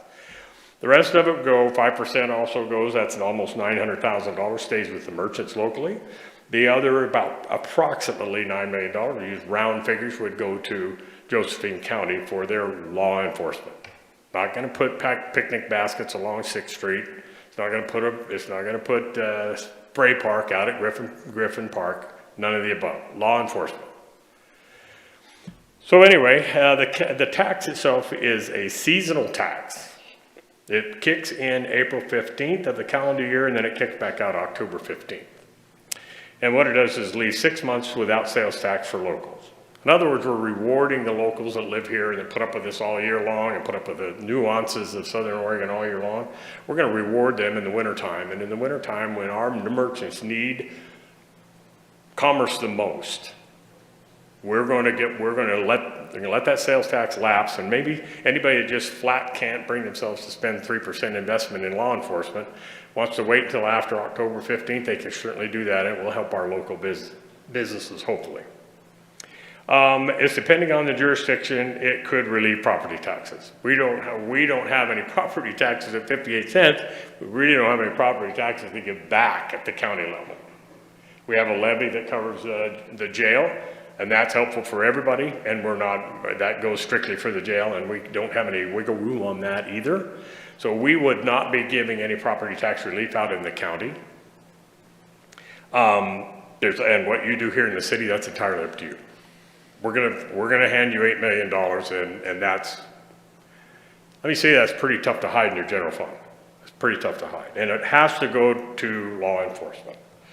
Only applies to the first $2,000 of any taxable purchase. Now, this is something, a new wrinkle that people are, what?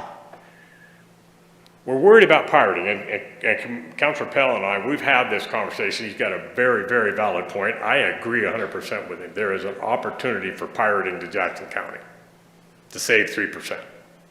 Perfect storm, $6 a gallon. I think you'll do that maybe once or twice, and then I don't know if you're going to do that or not, if you really do the math. But it stops at $2,000. So if you were to go buy I'll just use a furniture store here in town. You're going to go in there and buy all new furniture. And you're going to pay $10,000 on one invoice. Your taxes, your sales tax on that would be basically $60. You go buy a $500 lawnmower at Home Depot at $60. That's where it caps. Okay, only applies first $2,000. Captures out-of-town money and unclaimed income. Out-of-town money means every time you see a license plate from outside Oregon, right now going down 6th Street, they could be helping you pay for law enforcement. But no. Boy, I don't want a sales tax. I want to do this myself. And I think property tax, to me, I'm not a property tax fan. I will avoid it at anything, and I'll put my reputation, I'm painting a target right on my back by even saying sales tax, but I'm willing to do that. I'm that convinced that it's time for a change in Josephine County, and I think it's more, I look at this 3% not as a sales tax and something that, I have to do and darn it this and I'm going to move out because of it. I'm looking at it as an investment. I think it's an investment in law enforcement for the whole county.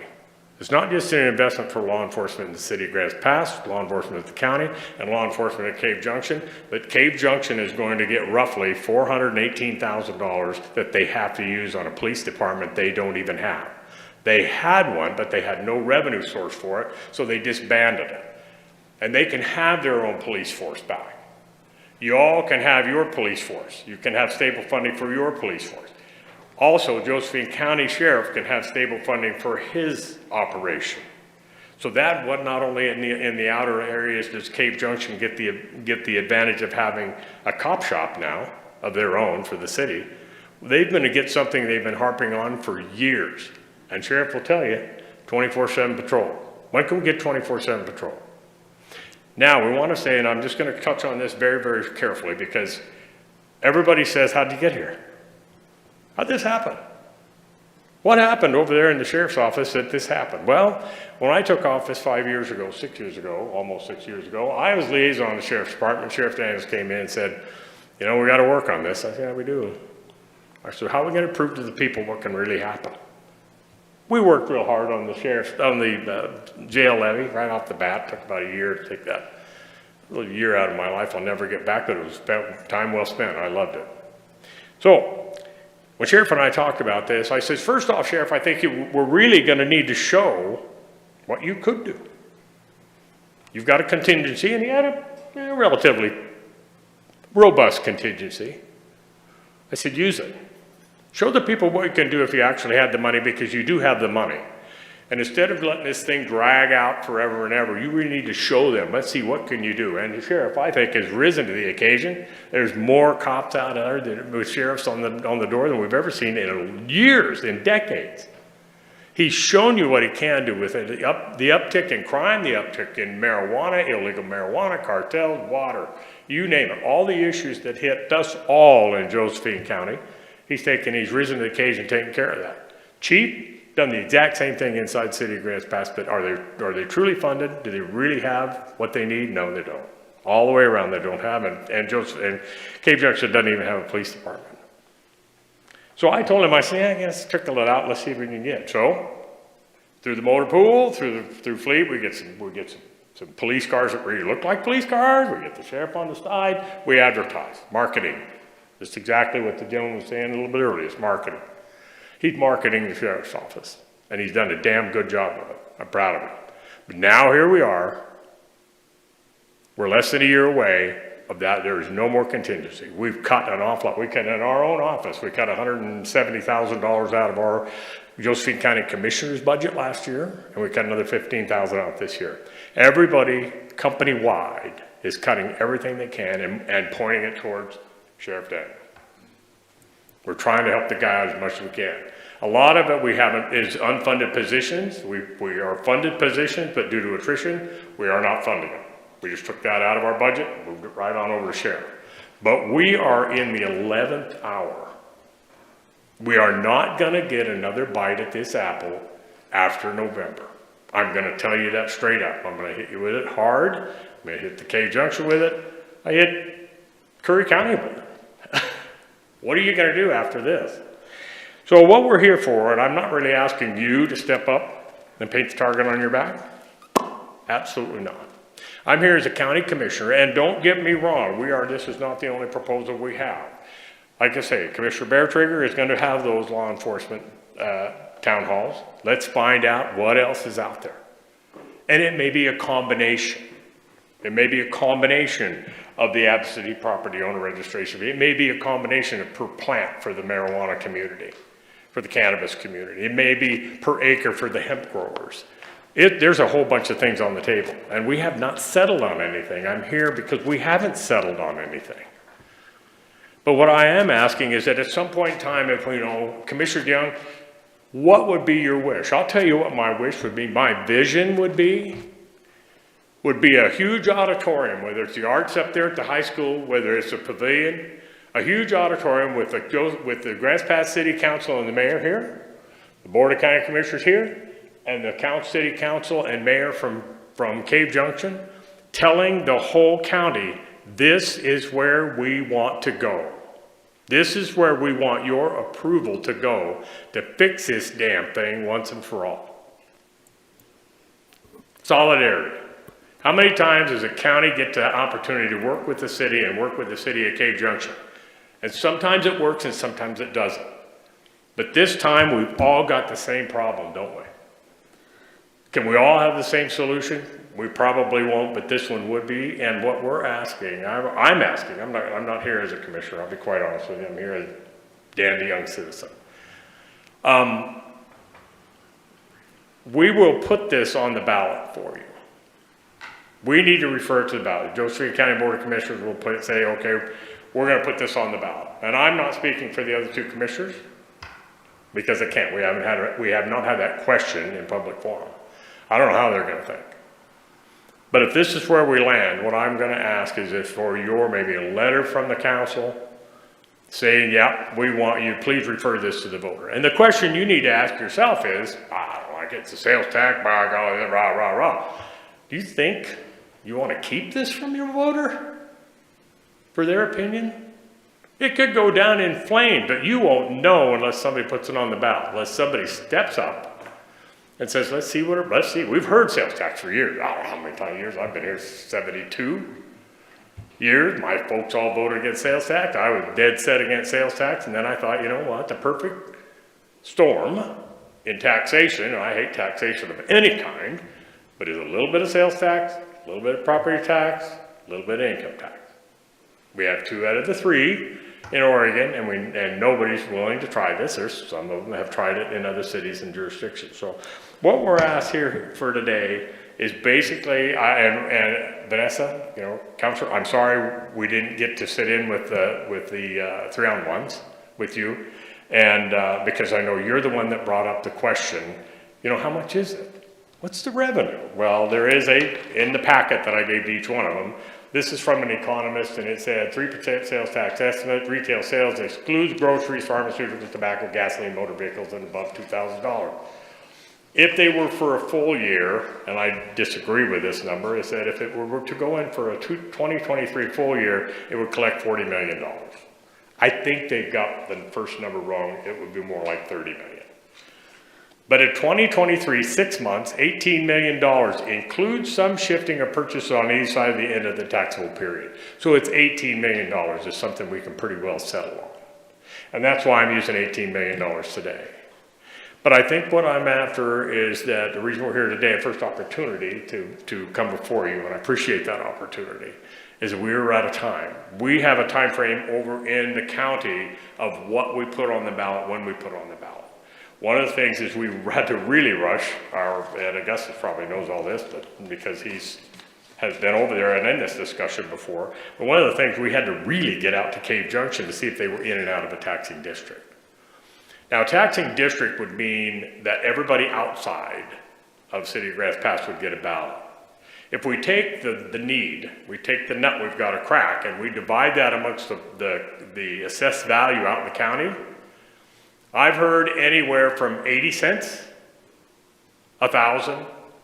So I did some quick calculations, and I didn't, because we're talking billions of assessed value outside the City of Grants Pass, and I did some, and I was at $1.60. Now, if we take that out to the people of Josephine County, y'all not involved in that, and we say we need $1.60 a thousand property tax increase. How many no votes we're going to get? You're going to get mine. I'll vote no. I don't live in the county, but I would vote no, because I've got 58 cents, then 93 cents jail levy, and then now we've got another $1.60. No, that's a no. That's a huge chunk. If it's 80 cents, that's still a good sized leap out in the county, and I don't know how that would work out either. So that's kind of where we're at. I think right now it's just a great opportunity in my lifetime to finally see. I don't like being painted in that corner. Finally see that we've all got the same problem at the same time. Now do we get together and fix it? Or do we continue to fight?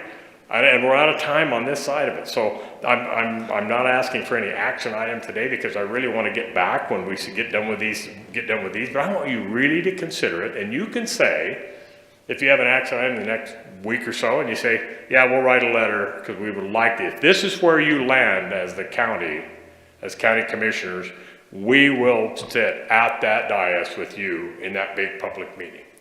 Commissioner, DJ has a question for you. Go ahead, DJ. Yes. Yeah, thanks, Jen. I have a quick question. So I appreciate coming forward and having presenting something that's collaborative. I agree with you about that. It's just great for talking. But in coming up with your sharing program, if you will, $8 million to the city, X amount to Cave Junction, and then the rest. I see sort of a feast and famine situation for the county. You know, they're going to get so much based on the sales, and you guys would have to adjust for a feast or famine situation, but the cities would have, you know, a set amount. So did you consider a percentage sharing program? And does that roll into how you decided about theoretical revenue shares with the city? Now, ask me that question again. I'm real tough of hearing. I'm one of the speakers. I think there was a misunderstanding. I think that you indicated that the percentage, that the amount that the cities would get is based on a population percentage. Yes. So it's not a set $8 million, DJ. That's the estimate based on $18 million of countywide Yes. revenues that the city would get $8 million. Yes, it was a simple misunderstanding. Thank you. Do you have any other questions, DJ? Okay, Vanessa? No, thank you. Not now. Let me kick in one thing, because we were talking about population.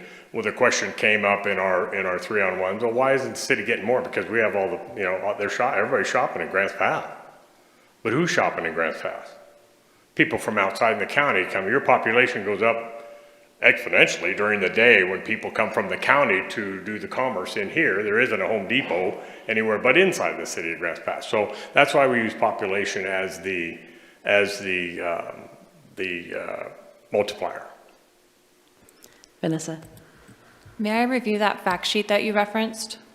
Beg your pardon? May I review the fact sheet that you referenced? Yeah.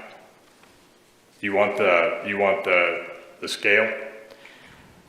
You had referenced a data sheet, and I just wanted to take a look at it. I believe it was provided to other counselors. I was on holiday, so that's why I couldn't make it. Okay. Hold on a second. I'm going to get you what I have here.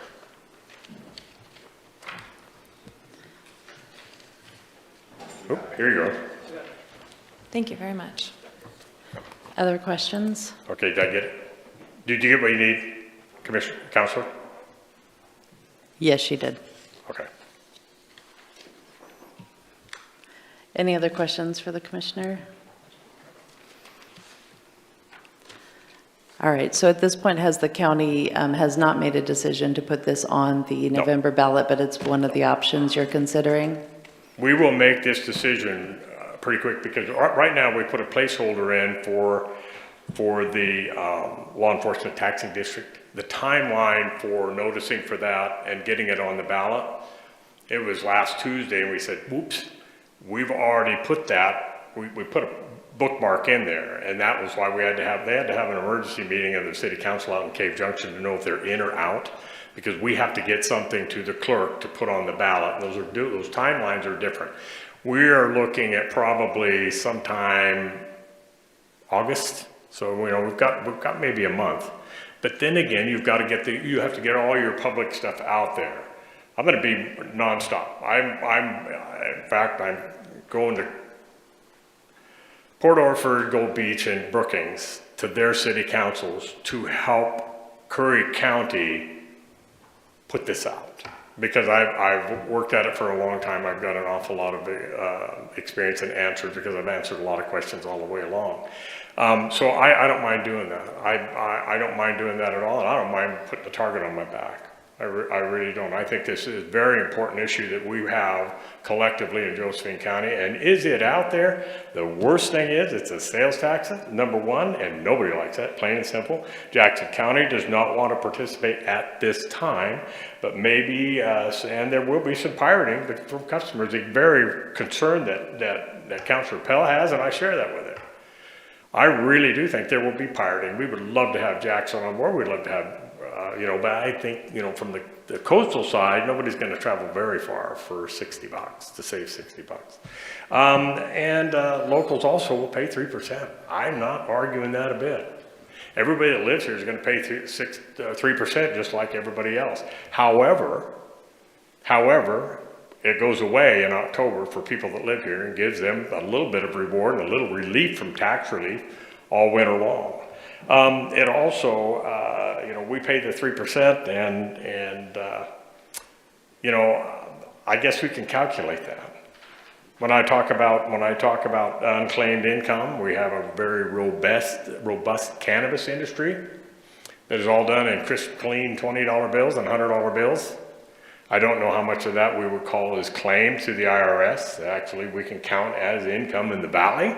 It's huge. I mean, I'm not saying it's not huge, because it is. It's a very, and we'll get our little piece of 3% out of every place that they spend. And out of town money. We, you know, are tourists. If we are going to truly be a tourist community, I want you to think for yourself 1 minute, what do we get from the tourists? Oh, for the private sector, it's huge, huge. But to actually fund what you do in this building and what we do in that building over there, when the window gets broken out of a pickup down at Hog Creek Boat Landing, we have to dispatch somebody from our sheriff's office, fill out all the reports and stuff, and then they laugh. There's no sales tax around here, you know, they barely come from getting by. So, thank you. I think Brian has a question. Brian? Yeah, thanks for coming today. With regards to the taxing district, it was my understanding in talking to Council Hicks that the timeline for that is longer because there's a lot that needs to be done ahead of time. Yes. So is that even an option for November, or would that have to be an option? Yes, and thank you, I appreciate that question. That's why we started earlier, because it is a longer process, and we had to be last Tuesday, was it? Last Tuesday, we had to have a bookmark on there that, yes, this is one of the things we're looking at. And we started that process, and part of that process was seeing, is Cave Junction in or out? Because we need that for the language. But yes, you're absolutely right. They're on different timelines and different deadlines to put that on the ballot. So we are on track with everything we can do. And then there's got to be a time when you used to land on something. The sooner you land on it, the sooner you can start getting your campaign up. It's going to take a heck of a campaign. Well, like I say, if all three beneficiaries are in the same room and on the same page, I think that really sends a message to the people that is well thought out, whether it's well thought out or not. And I just think I've given this presentation to a lot of people. I offered to give it to one organization, they refused. They didn't want to hear about it. And unfortunately, it's an organization that we read every day. And I made the offer to the reporter that we have and also to the editor, and they were not interested. So I would still leave the offer open right up until the very end. I'm willing, like I said, I'm willing to, born and raised here, my mom and dad are probably rolling over going, what the heck are you doing? You know, I'm sorry, I got a job. And this is part of the job, and sometimes as you have the same job, sometimes that job isn't it's tough. We got to make some tough decisions, and it's tough. Dan, we have some other public services discussion we're going to have today, but you have a question for him? Yeah, I just had one more quick question. Okay. Have you spoken to the Chamber of Commerce about this? And if so, where are they at? I gave a presentation down at their breakfast meeting for the governance committee when Josie first took over. And it was very well received. And I think, Sheriff, didn't you talk to them at one time? Talked to them at one time, and it was, we're not really, And the comment was made, and I'll say this. The comment was made, I won't, and it wasn't by Josie, but it was, I will not tax my businesses. I will not allow my businesses to be taxed. Businesses don't pay taxes. Those are all passed through. We have to understand what is passed through and who actually pays this. The person that walks into Circle K Market and buys a Red Bull or any prepared foods or anything that's on the shelf, it's food, yes, but prepared foods, and they're going to pay 3%. Anybody that does anything pays 3%. And they pass that through, and at the original one, we didn't have the 5% going to the merchant, and I thought, well, the merchant, they have skin in this game. They got to do the calculation. Another one was, well, who's going to go collect all the taxes, go around all the businesses and collect all the taxes? Well, quite frankly, you do it anyway. I don't see any one of you there's any employee that goes in the city and marches up to Ramada Inn and wants to know, or the Hampton, and where's my money? The IRS does not come to every business and ask you where your payroll taxes are. You do that voluntarily because it's something you have to do. You're part of the community.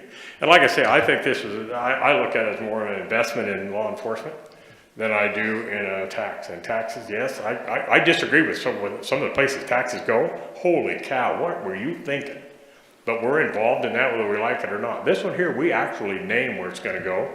We'll see it. I think we'll see it. And if we're going to truly be a tourist community, I think tourists need to have a reasonable expectation that we have law enforcement. Adequate law enforcement to keep them safe while they're here. That's a reasonable expectation for tourism. Right now, we don't have that. We have good, but we could certainly do better if we had more money. Any other questions? Does anybody else have any questions today for Commissioner DeYoung? Thanks for being here. Yeah, thank you so much. It's good to be in the chamber again. The echo is familiar to me. But thank you very much for your time. Sheriff Daniel, did you want to speak to us today? No? Okay. We do have some other public safety discussion, so I think we'll turn it back over to JC. Thank you.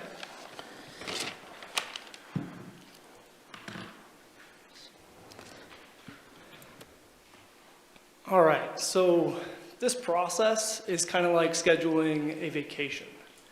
We need to choose a mode of transportation as well as a destination. So our mode of transportations are going to be potentially these options that are brought before you today, and the destination potentially is that funding dollar amount.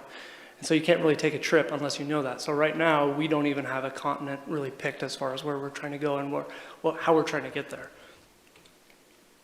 So I don't say this lightly, but unfortunately, there aren't any good options out there. Everything has an economic implication to somebody. And typically, like he's talking about, the pass-through, it's going to end up going back into the citizen's pocket. This process is going to take time and deliberation. We're not going to solve it today. It's going to be multiple meetings, multiple details and facets that we're going to have to go over time and time again. Each one of these options may require some consultation as far as how we design it. Maybe some of the data needs to be ran for us because there are other experts out there that deal in these types of things. And then obviously, public messaging is going to be extremely important. We do have some timelines as far as when our levy is up.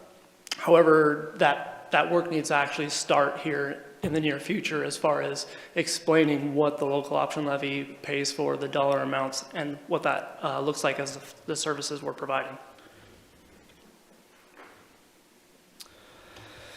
So this is going to be kind of a question in the back of your head for right now, but do you want to make a policy consideration as to the nexus of the service provided and the revenues received? So who's paying for the service versus who uses the service? Now I had the chief get me some police statistics. So in the month of May, 88% of the calls made for police were by residents of the city of Grants Pass. And 62% of the people that were taken into custody between March and May were non-residents. So is that going to be a weighing factor as how you want to potentially choose your option as how we move forward to fund public safety? So this is the current service level that we're talking about. The $6.2 million is your local option levy for fiscal year 23, and then there's about $3.8 million in general support. That $10 million approximately equates to 47 FTE. That $6.2 million equates to about 29 FTE, and that $3.8 million equates to about 18 FTE. So that public safety total budget for the fiscal year 23 is $27.8 million. So as a recap, here's a list of the funding options that were previously gone over. The local option levy, you have service districts, sales tax, payroll tax, utility fee, and franchise fees. And I think it came up in that previous meeting of kind of going over the history of each one of these again. So the local option levy, it is voter required. The revenue impact is obviously property owners. And you can see the levy history there going from 85 cents to 89 to $1.49 to the current $1.79, as well as other instances that were voted no in 2008 and 2020 for $1.89. And about every 29 cents of the levy approximately is about $1 million.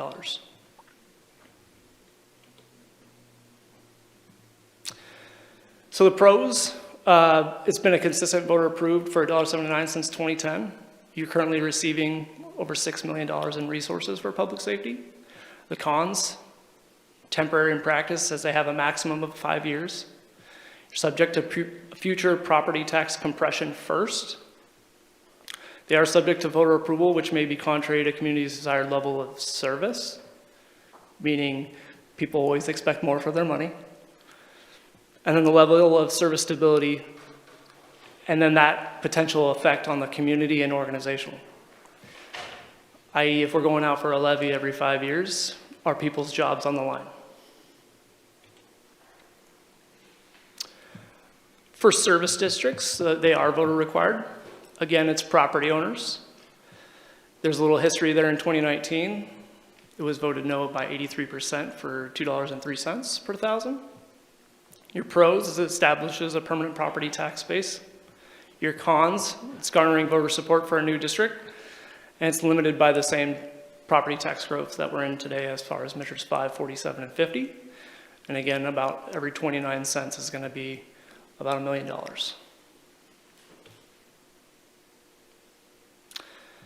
So as that relatability, here's the Josephine County Table 6A for tax year 21-22. And so these are the impacts of the people. So Josephine County, obviously, 4-H extension, grants pass or renewal, your library district, your grants pass school district. In some of our outer areas, that actually changes from the grants pass school district to the Three Rivers School District. And then you have Southern Oregon ESD, Road Community College, and then obviously the city of Grants Pass.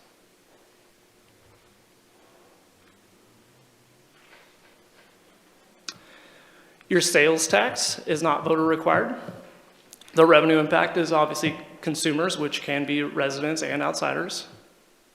There was a criminal justice sales tax history in 2015 asking for 2%, and that was voted down by about 78%.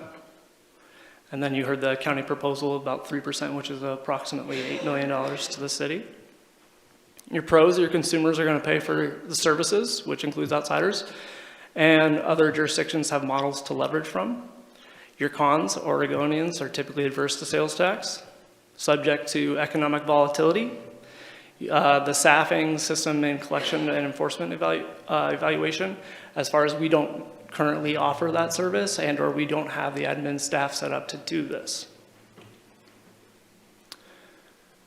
Here's a couple other cities in the state of Oregon. So city of Ashland, which was passed in 1993 for 5%, and the city of Yachats in 2006 for 5%.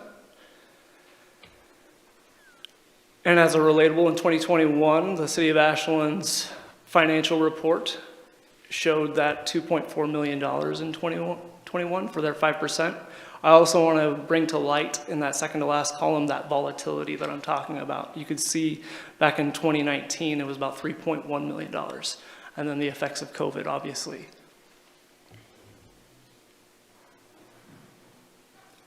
And it's not on the slide, but the city of Yachats gets about $412,000 in 2021. Your payroll tax, it's not voter required.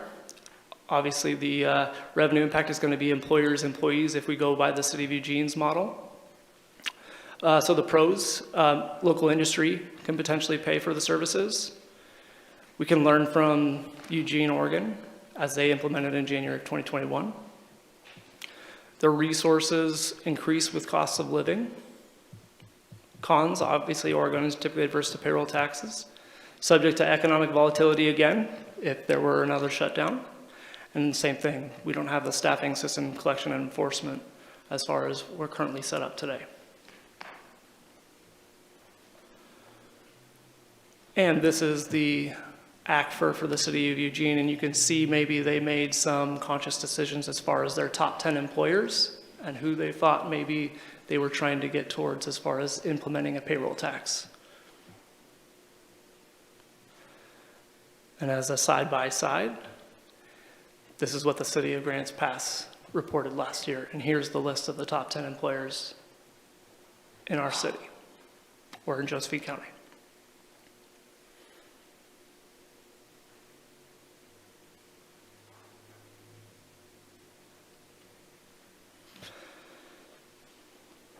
And as a utility fee, there is no voter required.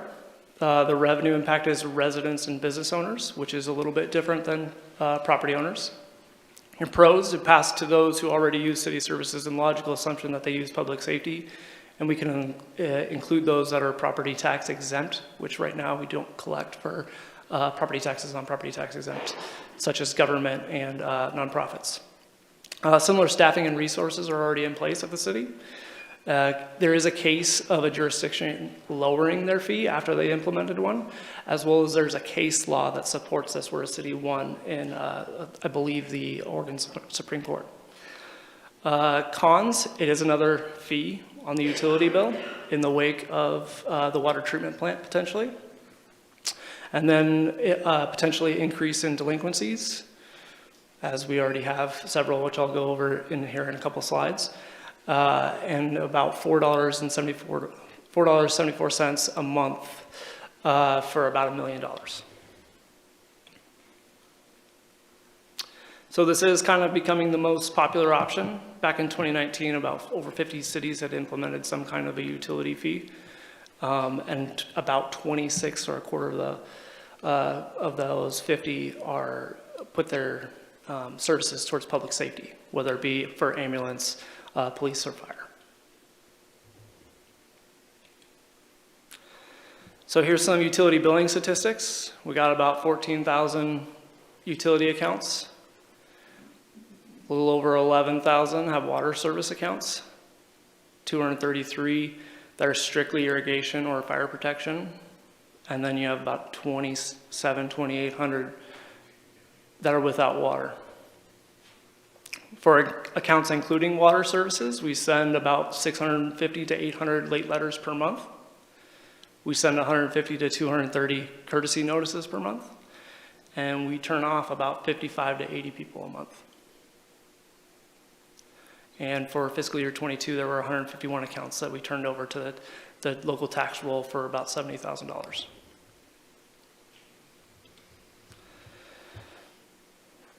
And franchise fees, they're not voter required. The revenue impact is franchisees. However, there is probably a direct correlation of getting passed down to residents and business owners and even ourselves as we, as a city, consume Pacific Power, Avista, and all the other utilities that are included as a franchisee agreement. So the pros is you already have an established customer base. There's similar staffing and resources already in place by the city. The cons is obviously updating municipal code ordinances and contract amendments with each one of those entities. Being equitable and charge water and sewer the same percentages, so charging ourselves internally. And then there is a limited level of revenue as there is a maximum in the state ORS, which increasing approximately every franchise fee to 7% would be about $1 million to the general fund. And as that side by side, here's an entity comparison of Grants Pass with some other local jurisdictions. And you can see not every one place does it the same.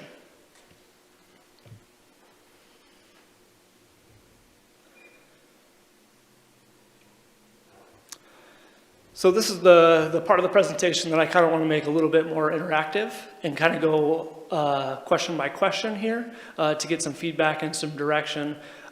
These questions aren't necessarily posed to make a political statement. They're potentially giving me the information to help guide you through this process. And so this first question is council willing to impose when legally allowable, or does any option need to go to a vote? So further defining the timeline. And then this next slide is this timeline that we're potentially working in, where we have 14 months before the November 23 election. We have 20 months before the May 2024 election and 24 months before the levy. Now, coming from another entity, council was dead set in the city of Albany of taking it to a vote. They decided not to go down that path, but we had that built in place as far as the options from the get-go. That way we knew what our timeline potentially was. So again, it helps staff and us prepare all the legalized documents and things that need to be adjusted in order to impose those things. And so back to the question at hand is, in the event that you can impose, such as utility fees, sales taxes, and or others, are you guys feeling like we should take those options to a vote either way.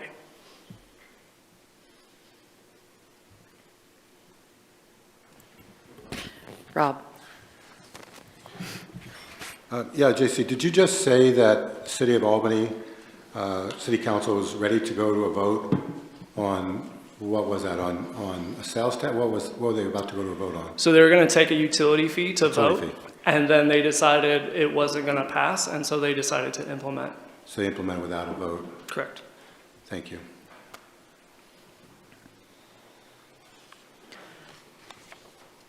All right, does anybody want to weigh in right now on that question, or should we continue on? Looks to me like they're not ready to weigh in on that question. So second question, what service level for public safety are you looking for moving forward? So decrease, similar to what we have today, or increase? And back to this approximately $10 million, this dollar amount is going to go up every year.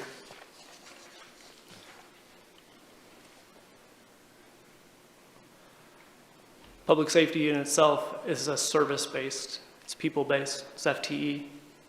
And so of the $27.8 million, 75% of that goes towards paying for people. So if you're trying to decrease potentially that $10 million or increase it, it's the number of people that apply. So as a target, are we looking for the current $10 million plus inflation moving forward? Or are we looking at $8 million or $12 million, which would be an increased level of service? Yep. So what is the projected population increase at Grants Pass? And then what increase in services would you project along with that population increase? I didn't do any population increases, but I'm guessing it's just like everywhere else in Oregon where people are moving in to the state. I would say generically speaking, 3% seems to be a lot what other jurisdictions are using.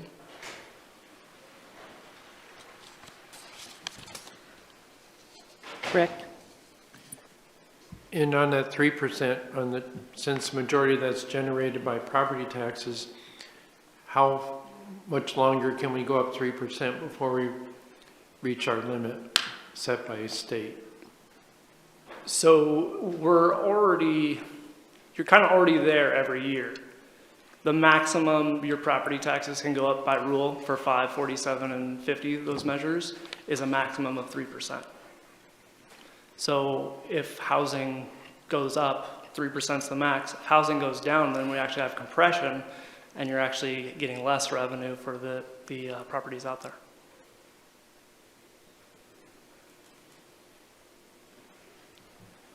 All right, Joel? The other thing that strikes me, and you confirm this unless it's not true. So presently, we have taxes that increase the price of housing because we pay our real estate taxes. If we find other sources of funding for public safety that doesn't involve real estate taxes, that would then decrease, well, we have the option under that then to decrease property taxes, thereby in a small way making housing a little more affordable. Does that make sense? So let me say it back to you. Hopefully I'm getting the gist of what you're saying. So in the sense that we do not renew the levy, we would be freeing up property owners of that $1.79 per thousand. Is that what you're basically talking about? Yeah, so in theory, if we came up with a $10 million magic bullet today, yes, property taxes would go down as far as property owners.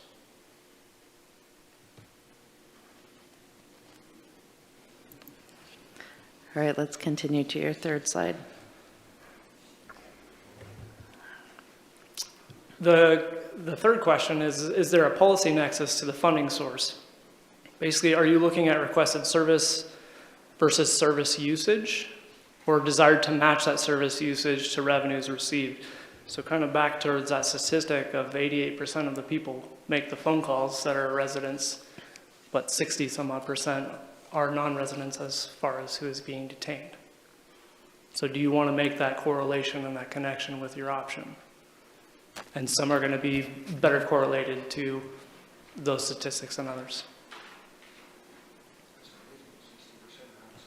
Val, I just want clarification exactly what is considered resident. Are you talking just at the city of Grants Pass? So you're saying 88% of the calls are from city residents for That is the statistic that was and then given. 60% of the people that are jailed are city residents, is what you're saying? Non-residents. Non-residents, okay, okay. Yeah, JC, you want me to pick that up a bit?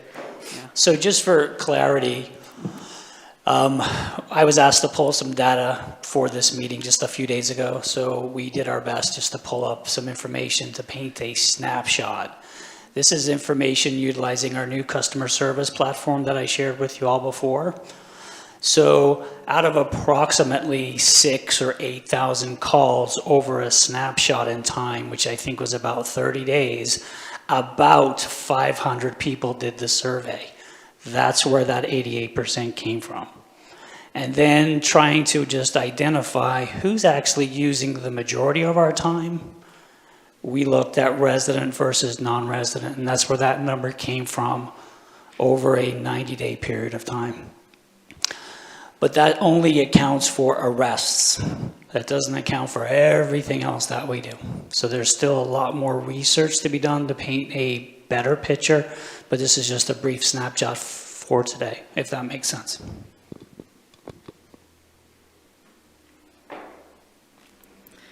Any other questions right now?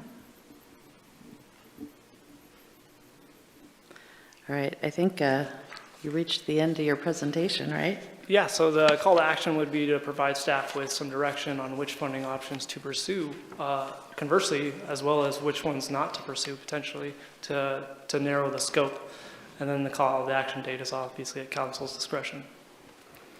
Valerie? I just had a question, because I really love the presentation, and I like the nexus to service compatibility, but I guess I'm trying to get more of a clue as how we could hone into, say, nexus, saying, and I know part of that was the snapshot in time was a part of it, but I'm also kind of trying to get clarity on, things like, one of the questions I'd love to know is how many nonprofits are in Josephine County, are in the city, because, we often hear, one of the arguments of using the utility bill is that you're going to get people who nonprofits don't pay any property taxes. So, trying to figure out how to, I guess, diversify, to stabilize. I think I want that information. Do we have, how many nonprofits there are, that sort of thing, to get an idea. I know, almost 70% of our land is in Josephine County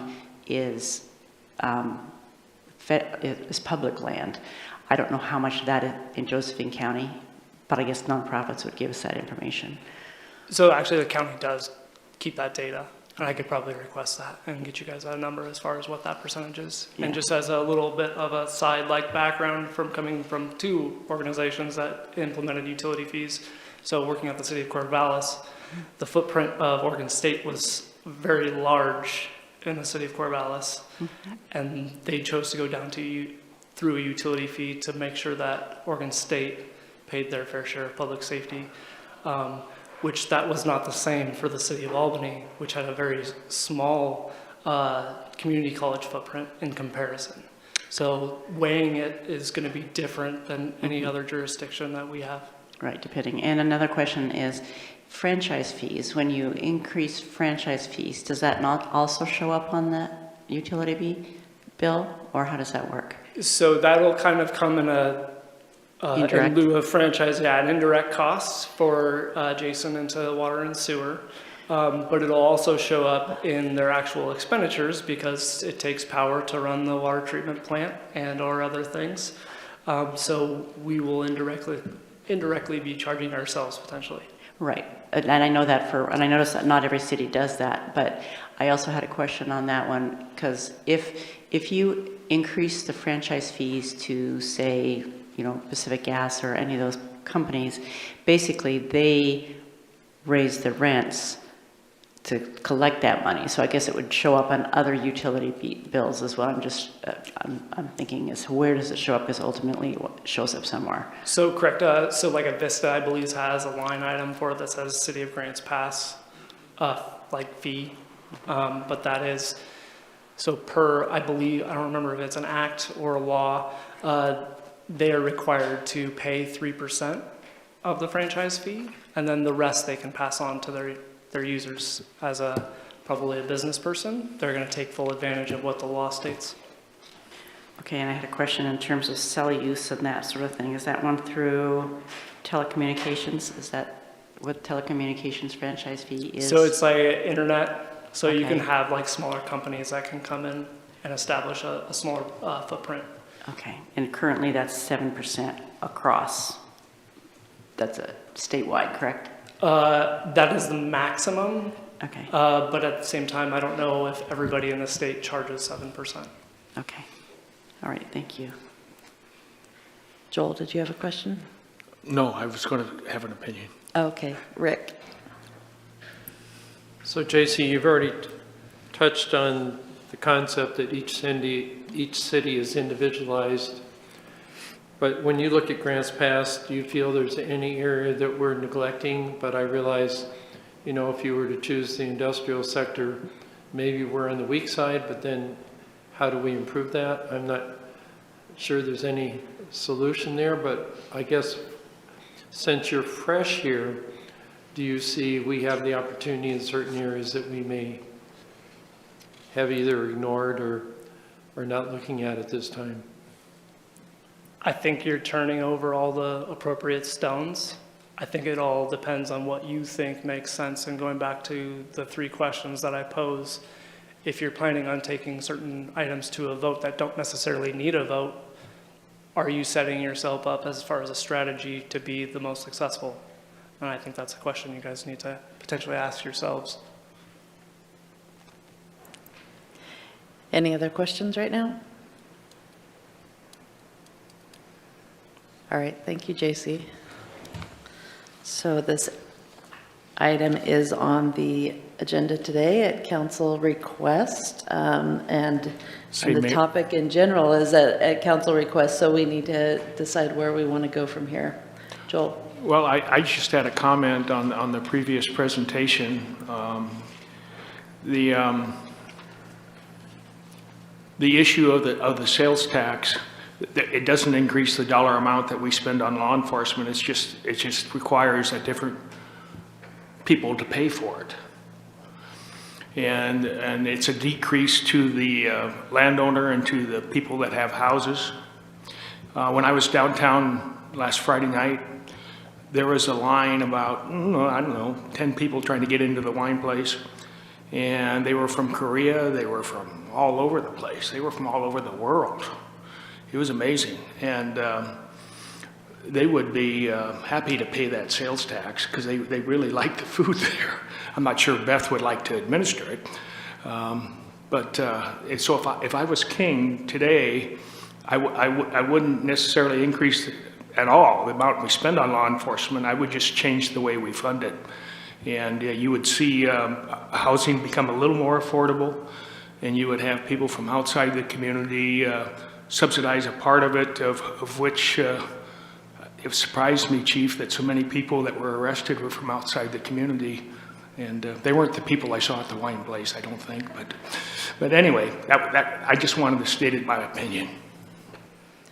Thank you. Any other discussion? Kurt? I just want to say, Joel, you're king every day.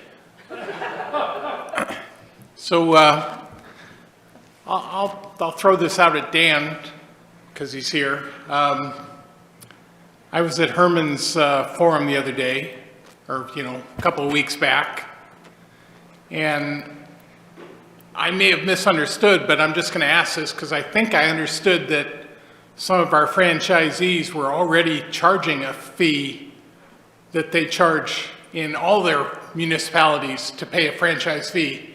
And so they were collecting money that we were not charging them already. Do you know if that's true? Well, one of the things about franchise fees is, and we've looked at this at the county level because there is a certain amount of power lines, if you will, phone lines and things that are within our right-of-way. That's what that fee is for, the use of the right-of-way to you know, have your lines on and whatnot. We've looked at that also, but a good portion of Josephine County is state highway, Williams Highway 199, and that's where a lot of that is transitioned. We're still looking at that to see if we can come up with some kind of number as to what that would be. Franchise fees, as we know them, is just like exactly what Councilor Lovely said. It just gets passed along here again, and just looking at just running some numbers on your utility fee. In order to get $8 million, you'd have to raise your utility fee roughly $40 a month. And I don't know if that would set real well for you. One of the questions was, well, gee, what happens if the population of Grants Pass goes up? Because, you know, you may want to build up rather than out. Your population, we could put this anywhere you want, that every 3 years we look at population, or once during the census. I think census at 10 years is a little far out there. But let's take a look at the population. You annex into the city of Grants Pass, and you are annexing people at the same time you're annexing square footage. That's when you make that adjustment. And you'll get paid by population because your population's paying in, our population's paying in, Cave Junction's population, we're all paying into this pool. And then I think it's the only fair way to go about that. And we talk about 3% added to property taxes every year. That's the maximum. I think your finance director pointed that out. That's the maximum. Another thing is that's on assessed value, not fair market value. So the fair market value can go like this, which it will, you know, when we get these crunches, but the assessed value crawls along. I talk to people, like, well, I wouldn't sell my house for $250,000. I said, would you sell it for $400,000? Well, yeah. And I said, then look at your tax statement, read your tax statement. You're being assessed on the lower of the two. If fair market drops below $230,000, that's what you get taxed on. It's a pretty fair way of doing it. Another thing, I just wanted to bring it up real quick because there was two things that I didn't mention, and that's the two timber suits that we just had for ONC. One of them is ONC counties to fall back on harvesting 500 million board feet per year. The BLM has been harvesting only 230 million board feet, and we get half of that. We get half of it goes into the ONC counties. There's 13 counties. We're one of the members, and we get roughly 12% of whatever that take is. That's going to take a remedy of 3 years in order to get back up to where we know what that's going to be. Right now, it's folded into SRS, as we know, Secure Rural Schools. Our timber payments are in that. So when Senator Merkley says he gave you $4 million, no.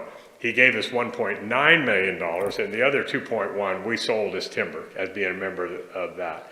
The other one was the huge $1.4 billion court decision against the Oregon Department of Forestry, of which we were Josephine County was part of that lawsuit. That's just been overturned by a judge. So we don't know where that is. I didn't have any real hopes for $1.4 billion. First off, it'd be taxpayer money paying taxpayers. I didn't really know how that was going to set well.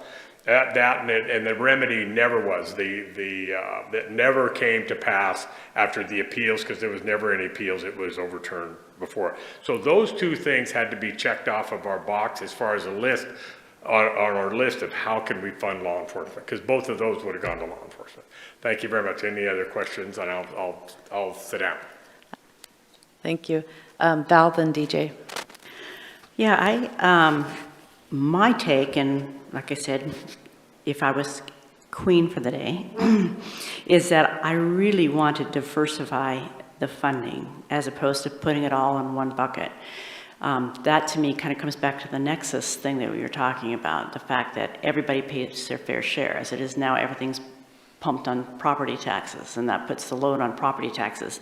I like the idea of, nobody likes the idea of a sales tax, but I do like the idea of sharing the burden and having people who are visiting in Grants Pass help pay. I was at Porch Fest on Saturday and was out selling raffle tickets and going around, and I just automatically on those raffle tickets started to write down 541, and I was shocked at how few 541s I was coming across. They were from all these, so every time it wasn't 541, I just asked, well, where are you from? And People there from New York, people there from Wisconsin. I mean, and they weren't traveling here necessarily, but they had traveled here and fallen in love with the community, and they had moved here.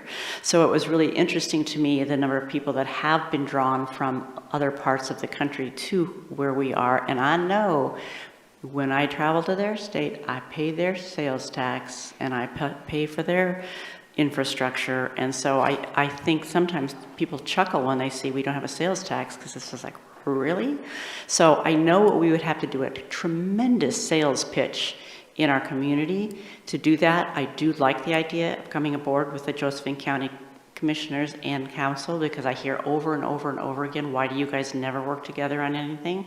So I think it would be a way to say, well, you know, we've got similar problems and we need to educate you into what taxes are, where they come from, and how they work. So that's why I am drawn to the sales taxes, because I do think that that would be one way to diversify. And you know, I'm constantly hearing people complain about our water bill and how high it is, and that's why I've really hesitated to even put that one out there. But I also agree that because I know we have a high level of nonprofits in our, if you just look at the highest impact, if you just look at the payroll and the number of the largest businesses in our community, Asante, Grants Pass School District 7, I mean, they were all big nonprofits. So that tells you right there that they're not paying anything back in for public safety, and I know a lot of those use it. So, so I would really like to see a big time education system start going to having to schools, when schools starts up, whatever we can do to get out there and get an education going out there so that we can diversify. So those are the things that I'm looking at right now, is diversifying, taking the pressure off the public from the property tax, getting some of it to sales tax, and some of it to some of the nonprofits through a utility fee. DJ?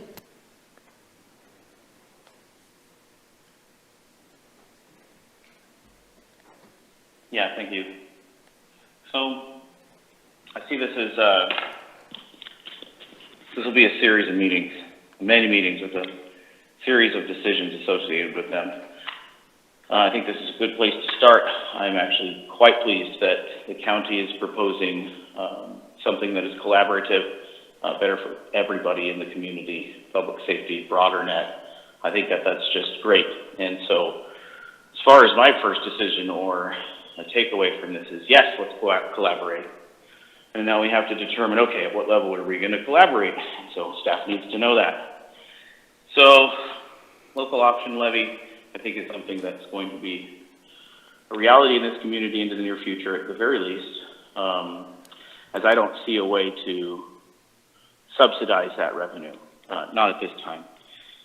So I think we have to accept that. Service districts, you know, I'm not a big fan of districts, just kind of in general. I know that they're all, you know, different in the meanings and intentions, but I'm not too hot on that one. Sales tax, I think that is the one that makes the most sense at this point as far as impacting the community versus benefit for the community. That makes sense. I'm not really hot on payroll tax, utility fees, or franchise fees, but not equally. I think the one out of those might be a utility fee, but I think that provides us with the benefit of a broader net, I suppose, but the impacts for the individual utility customer, I think, is going to be not going to taste very good. So as far as the, get my notes out here.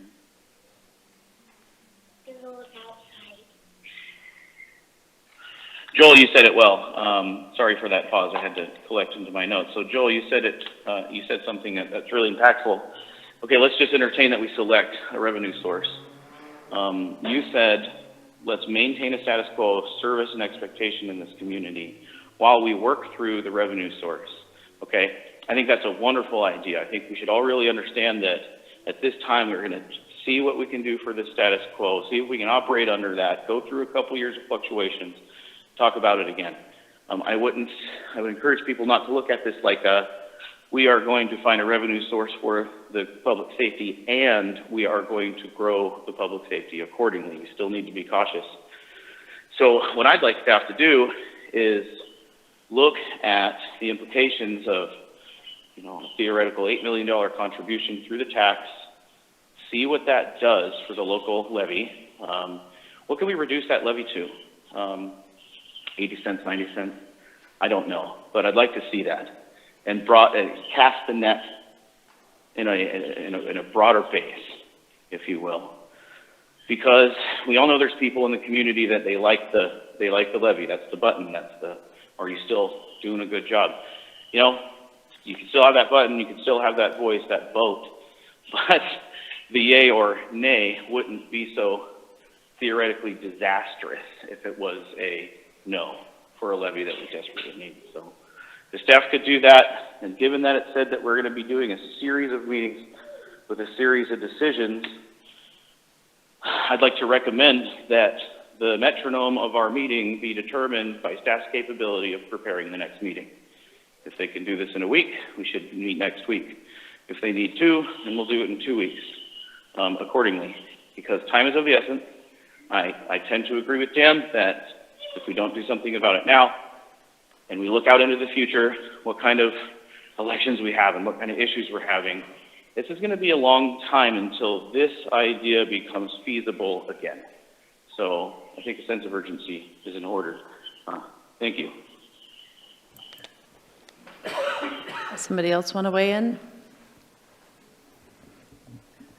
Joel?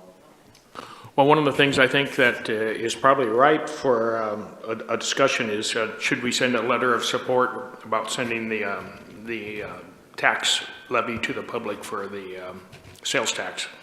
And right or wrong, if the citizens deserve the right, I think, to vote on that, and why wouldn't we do that? Doesn't mean that we're in favor of it or opposed to it. It's just, it gives the citizens the chance to vote on that as an alternative revenue source.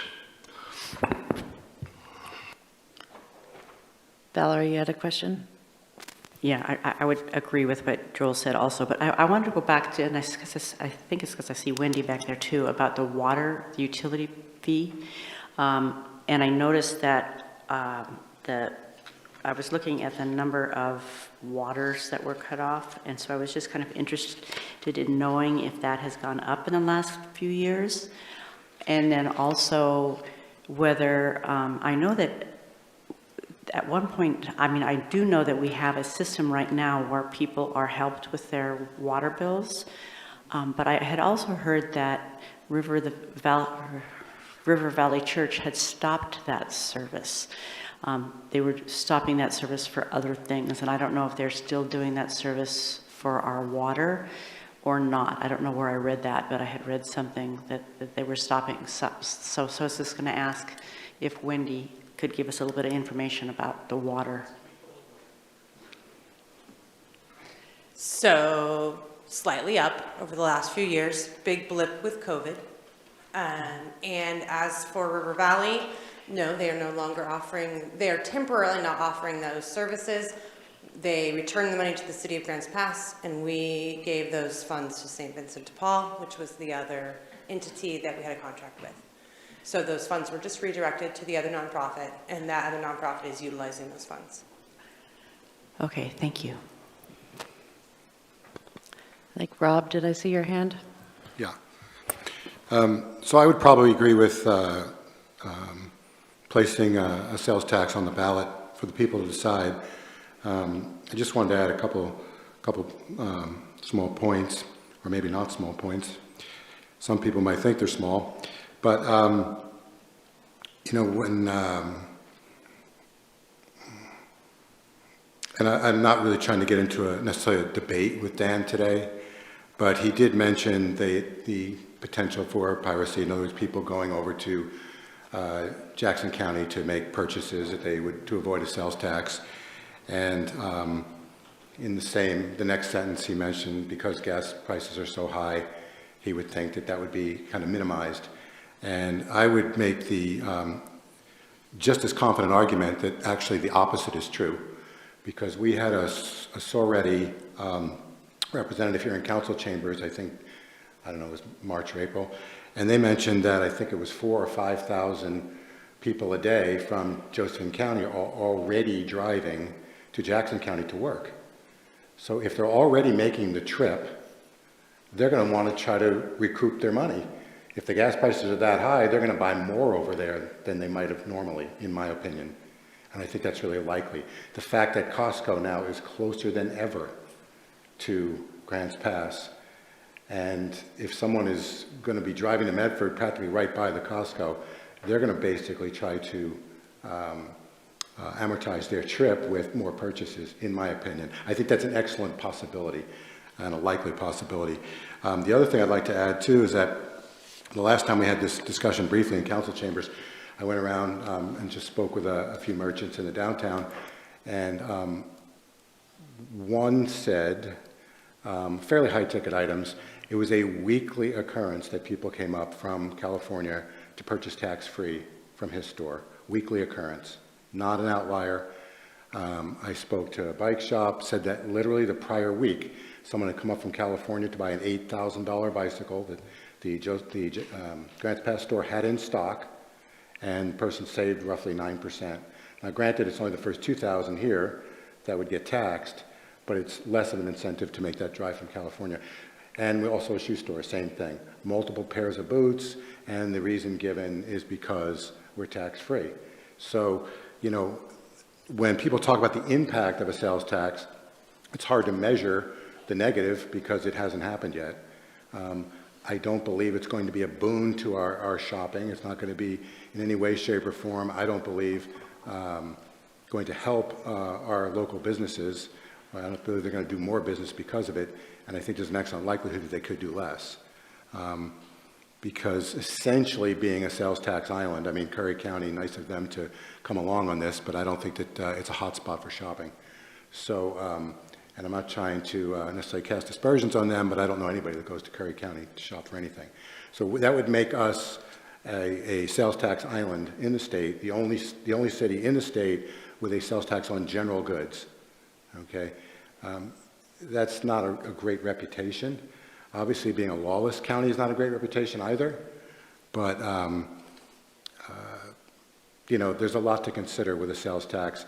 On the one hand, the upside is, isn't this fun? You know, we can get all this money from out-of-towners, they got nothing to say about it, they're a captive audience, and look at this, we save our citizens on their safety levy. On the other side, I see no way that it's good for, that will add to our sales, and I also think that it can definitely be to the detriment of our local sales. In addition, I'm not sure of the answer to this, and maybe it's really simple.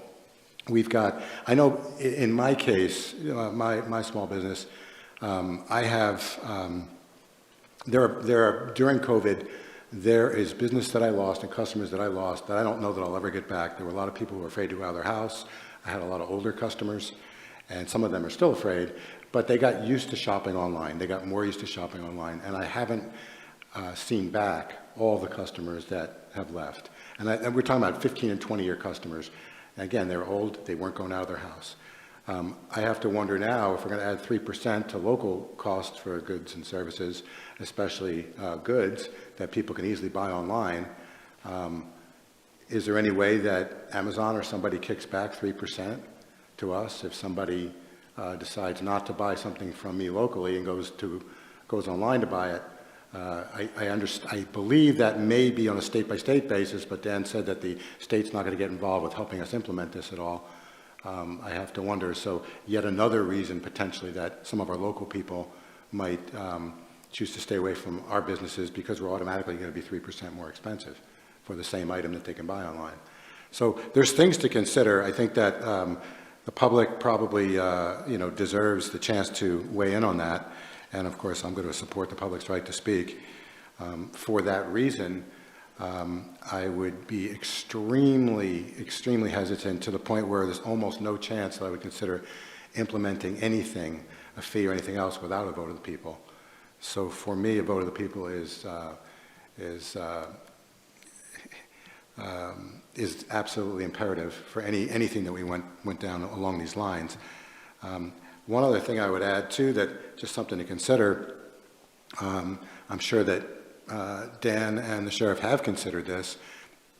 If the last few years they've spent more money to increase the quality of the product, so to speak, public safety out there, there hasn't been a levy vote, to my knowledge, since that product has been improved, a county levy vote.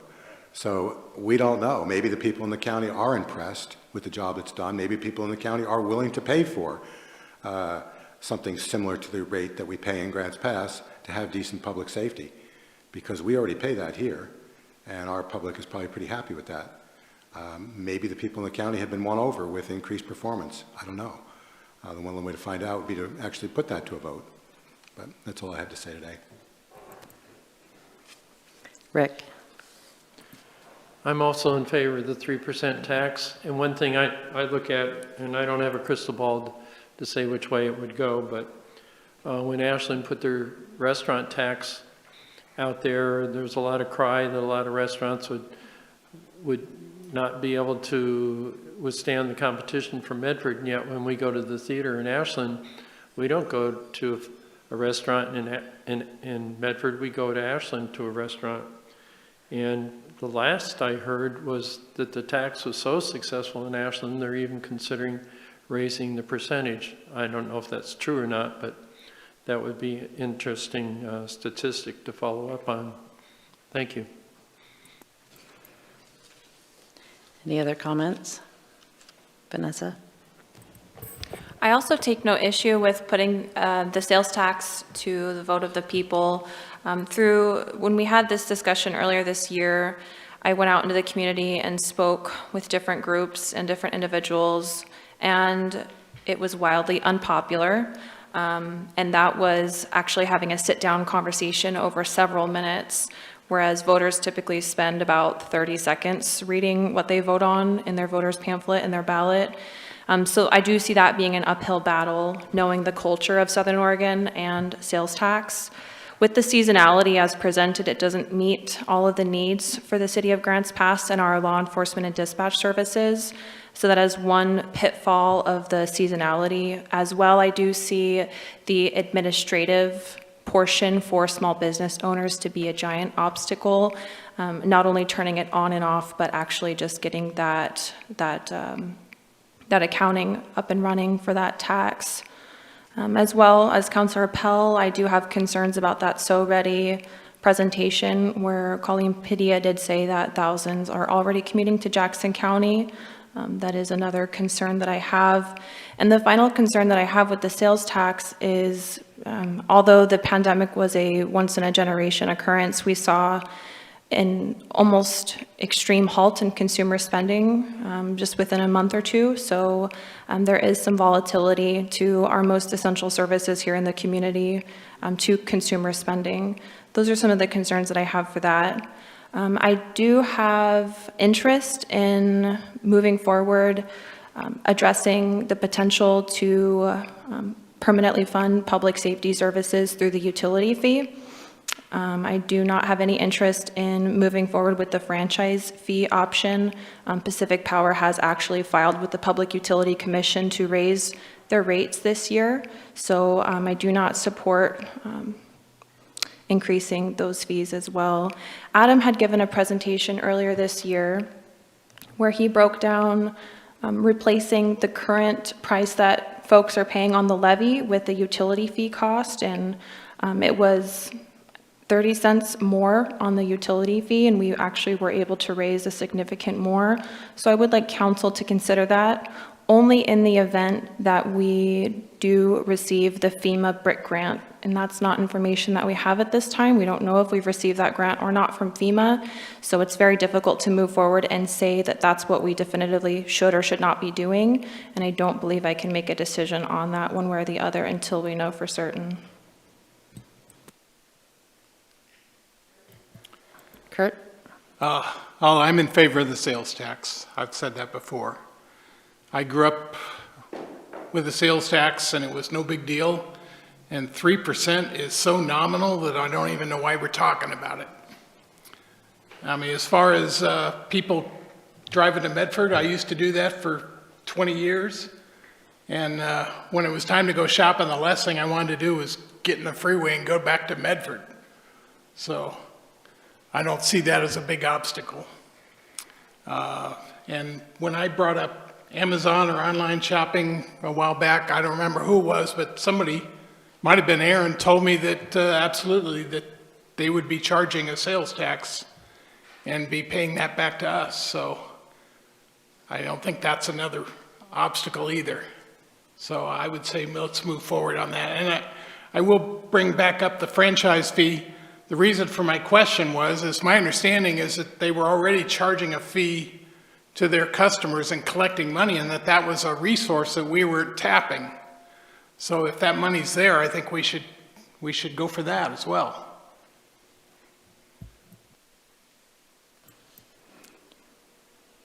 Well, I'm concerned still about the sales tax. My position hasn't changed since the last time we had that discussion. I'll remind you all that voters in 2015, it failed by 78% voted no for a 2% sales tax. We just saw county voters not uphold the code enforcement policy. I think inflation was 7% last year and looks to be already higher even this year. So I'm not going to stand in the way of you putting it on the ballot so that we can let the voters decide, but I'm going to strongly caution you to consider to look at other options because I don't think that one is going anywhere fast.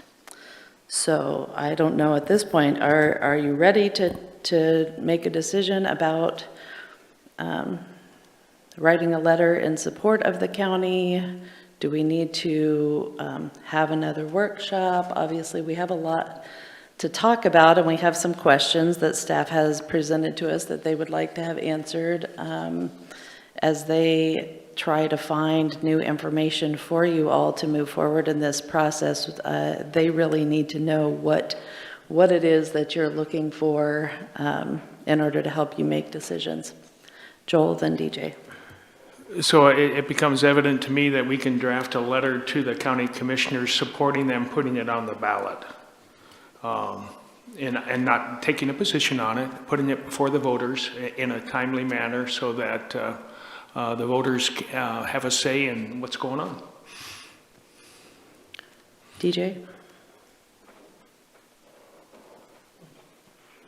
I just want to add to the consensus of what Joel said. I think if we're ready to rock and roll, then let's do it. I'm ready to do that.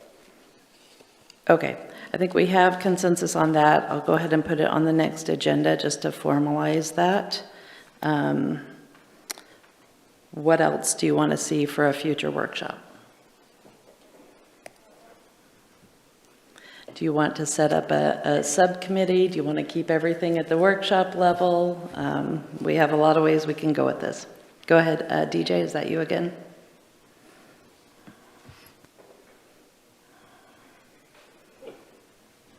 Sorry, DJ, I lost track. Do you have your hand up again right now? Yeah, I do. Okay. So as far as moving forward, as I said earlier, I would like staff to show us what kind of, subsidy, if you could call it that, what kind of reduction in the levy could we expect? It's really more information-based, but that is very valuable information for considering this ballot question. We need to get out all the facts, and that's a really important one. So there's my expectation. In the history of PACs have worked because these things, as I'm sure we all know, but in some more than others, Valerie, Vanessa, that takes a lot of energy and that takes a lot of time and it takes collaboration. But if that's necessary to do this properly, then I would encourage that we do everything possible to focus our energies on the question that we are going to be asking our constituency here in a few months. So the most effective way, that's what I can get behind. Valerie. Yeah, if we're going to move forward in this and even put it on the ballot, I think it would be a good idea for one or two of us counselors to get together with Dan or whatever and form some sort of a coalition to build facts and to also willing to go out to organizations to do an education of law enforcement in our communities and how the reason for us working together for the bigger picture for the entire county. I think that would be a really big part of it.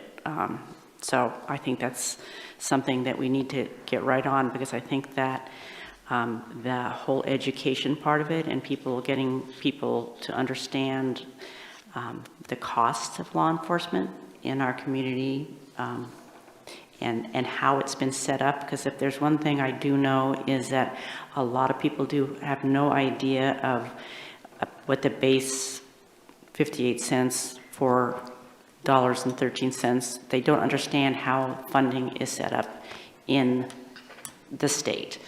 They don't understand the impact of, was it 1996 when I can't remember what, Measure 5, whatever, what impact that has had all these years later, and that's what we're really dealing with is history. And so I think that history needs to be explained and understood, and I don't think most people have a clue about it. So I think that is a really big piece of it, is forming a coalition to go out and do that public outreach. So I would like some sort of a commitment from some counselors to get together and form that subcommittee, bringing along the county so we can get that information and start scheduling outreach opportunities. Kurt. I think for a future workshop topic, I think we should understand from staff what added resources would be required for the collection of the sales tax. So that would be something I'd want to hear. Good Do you want point. me to comment on that? Do you know right now? Go ahead. So based on the proposal, it appear, based on how it reads, that the county would take care of that and that would not be a city staffing resource. Dan, did you have a comment on that? Yeah, this is coming from the county, and we're just all in the same room, but as always, it's the county that collects. We have the tax collector, y'all don't. And so our tax collector collects taxes from everybody and then writes you a check, and we don't have, you talk about admin fees and processing fees, we have zero. We collect your taxes, write you a check, and we don't get paid to do that. But that's fine, we're willing to do that. We can't do that by law. So I think there's some things that I would think need to really come to the table. I need to get you all the timeline of what we're talking about as to why we're in this kind of semi-crunch. Also, I'm very interested in the Amazon that Councilor Collins and Councilor Pell brought up. I want to research that a little bit more. That could be huge. You're absolutely right. And also, it would be part of discouraging people to go somewhere else.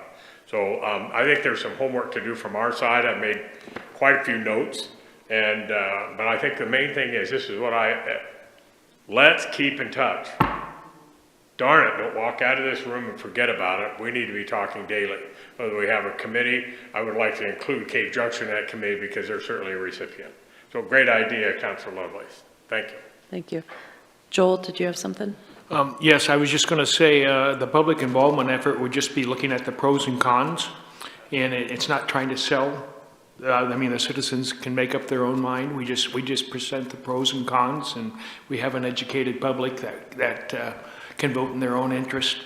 The other thing I thought, in terms of next steps, we don't know what the grants are for the water treatment plant, as Vanessa talked about, and we don't know the results of the election of a sales tax if it goes to the people. So it's kind of hard to move ahead without those two pieces of information. And so what Valerie suggested and what Dan suggested in terms of a joint committee or whatever to present those pros and cons in a very honest and open manner would be really helpful. I think another thing that's really important here, we have a draft of what the ballot measure would say, and I think it's important. It's just draft. It's got draft written right across of it, so it's eligible for changes.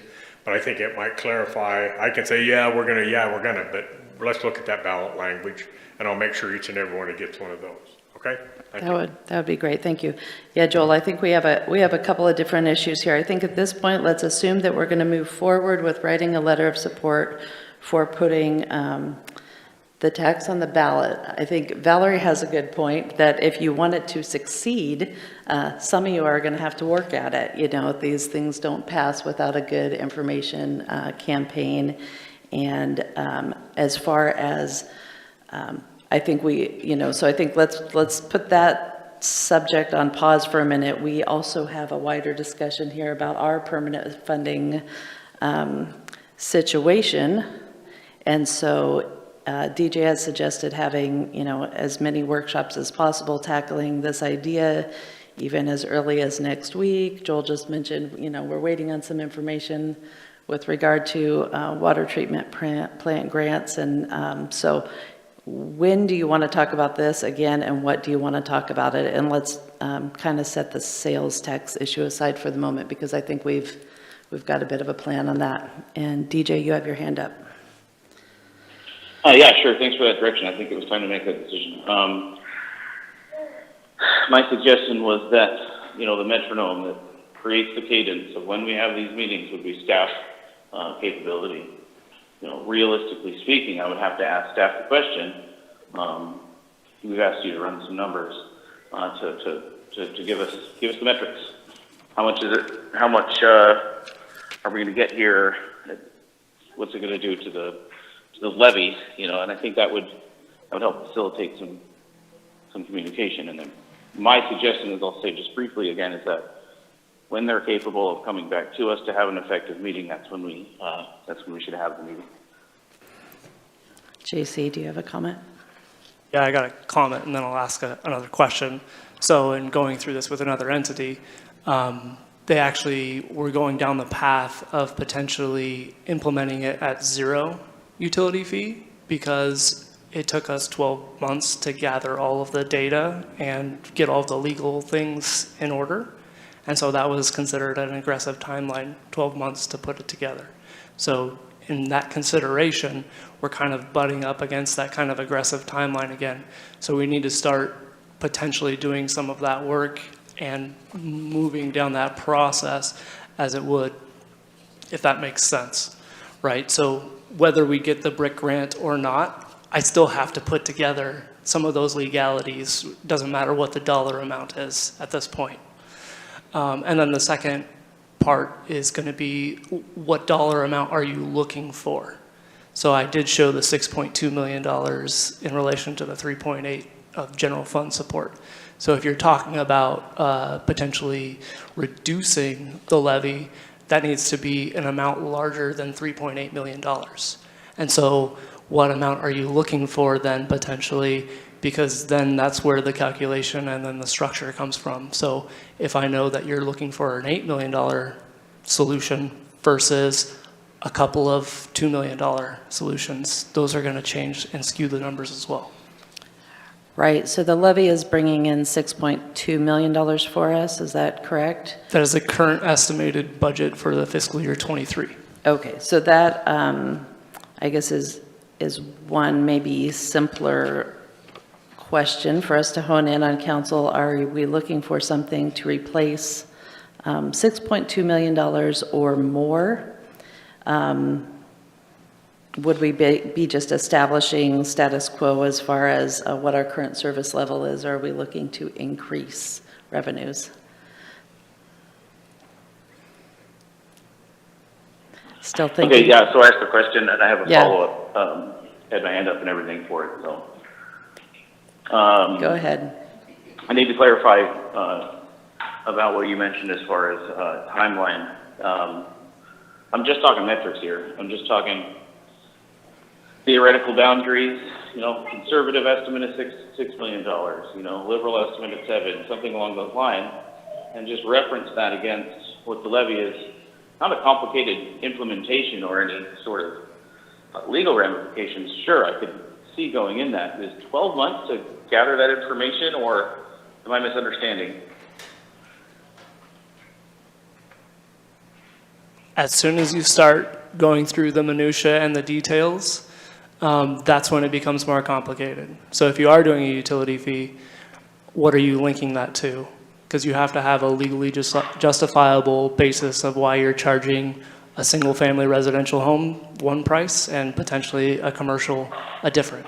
And so are you using the number of trips that location used, the impervious area, which is the size of the lot? Are you using the water meter size, which is the propensity for them to consume water resources? So once you get into the minutia, and like I showed you in the data for a utility, not all of our services have all of the water and sewer. So are we going to treat those potentially different? And so as you work through the details, this is where it becomes more complicated, which is why you set a target of approximately the value you're looking for. And then we comb through the data, get the details as far as hashing out these situations that are going to come up, right? And even in a sales tax, what if this, what if that? We would have to work through those as well. Does that answer your question? So I think, no, it does kind of, but if I can clarify, I think what I'm doing is I'm thinking about this under a very broad spectrum at this point, and then we can, continually narrow down. You kept saying utility fee. Okay, well, what if that was zero and the other ones were more? Starting from a gross perspective, what if we had $4 million, and who knows where it's coming from? What's that going to do? Okay, I think we kind of already have the answers to those questions, but we start in those big questions and then we narrow down to minutia, detail, and implementation. I'm not looking for all of the information 12 months from now. I'm looking to narrowing this down. So taking that into consideration, when do you suppose you're going to have some useful information so we can help narrow down that investigation? So yeah, I think like with Adam's previous presentation, there's quite a bit of numbers that were already kind of calculated and figured out if you just want broad estimations. But I'm not going to have the answers as far as how any one individual citizen is always going to be affected, because that's going to change depending on the details and the path in which you decide to go on. Okay, I'm sorry, I can't belabor this. You and I are speaking two different languages right now. And maybe it's because I'm not there right now, but I'm sorry, you have not answered my question. So I'm going to give up on the question, and I'll seek some answers elsewhere. Now I'm going to ask a more broad question to council. Are you satisfied with the numbers that were given? Is it good enough to memo out Adam's information so we can look at it and determine how do we want to narrow this down? What I'm trying desperately to do is focus into, as Sarah has asked as well, do we want another workshop on this, and when? Because we have to make a series of decisions, and we need to make a small decision today about when are we talking about it again, and what are the implications in the community.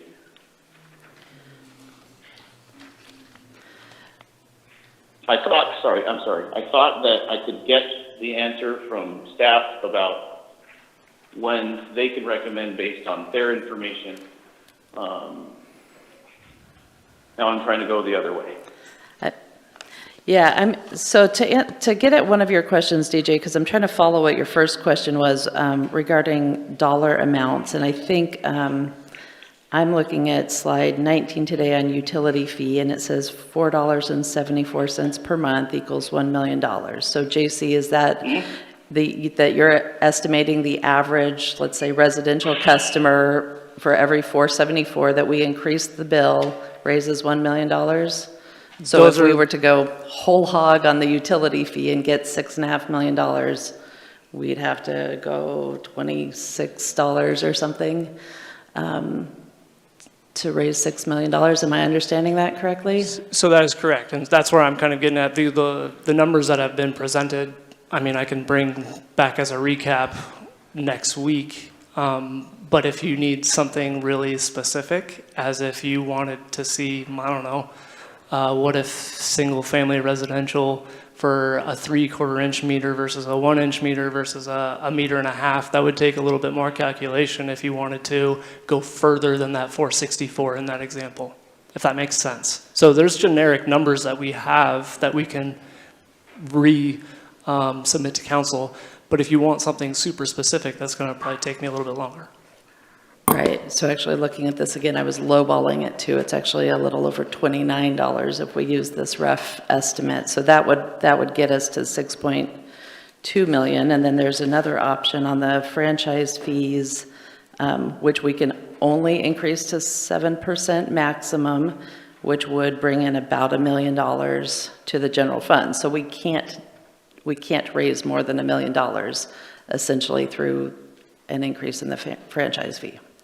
Okay, so that's where council needs to come in. If you want to include the franchise fee, that can bring in $1 million for you, but you're going to have to come up with some other piece to, to piece together and add up to 6.2. Aaron.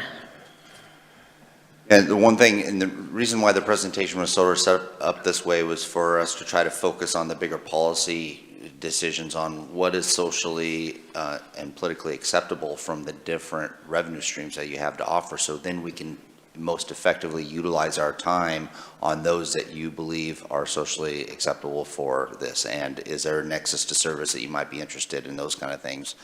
If we went on the other end and just started talking numbers, we were concerned from a timing perspective, we're going to get lost in the numbers. And so this was trying to get us set up to think big picture, policy decision. What are you comfortable with having a further discussion on? If it's all 7 of them, then it's all 7 of them. But if you're like, yeah, these 3, no, we need to focus our time on these 4. That'd be amazing also.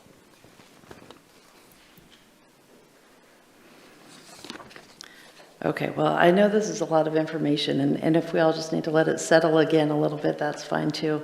Go ahead, Val. Well, I would like to see a little bit more in the utility fee. Number one, I asked for percentage of nonprofits so we could kind of get a picture of how many people are putting in, how many nonprofits do we have in our, and then I am interested in looking at the size of the piping in terms of, what would bring in something. I mean, ideally, like I said, my goal personally is diversification. I just would like to see us be able to have property tax, minimize the levy, and lessen it if possible, and ideally get the sales tax and utility tax so that we had all 3 of those. So since obviously we don't know about the sales tax, that's a big stab in the dark. We've given the permission to get it on the ballot. I'm committed to get out and start educating the public on that part of it, but I would like more information on the utility part of it to see what that could do. Kurt? I would say for me, the payroll tax is a non-starter, so I think a few other heads are nodding. I think we could take that one off the list.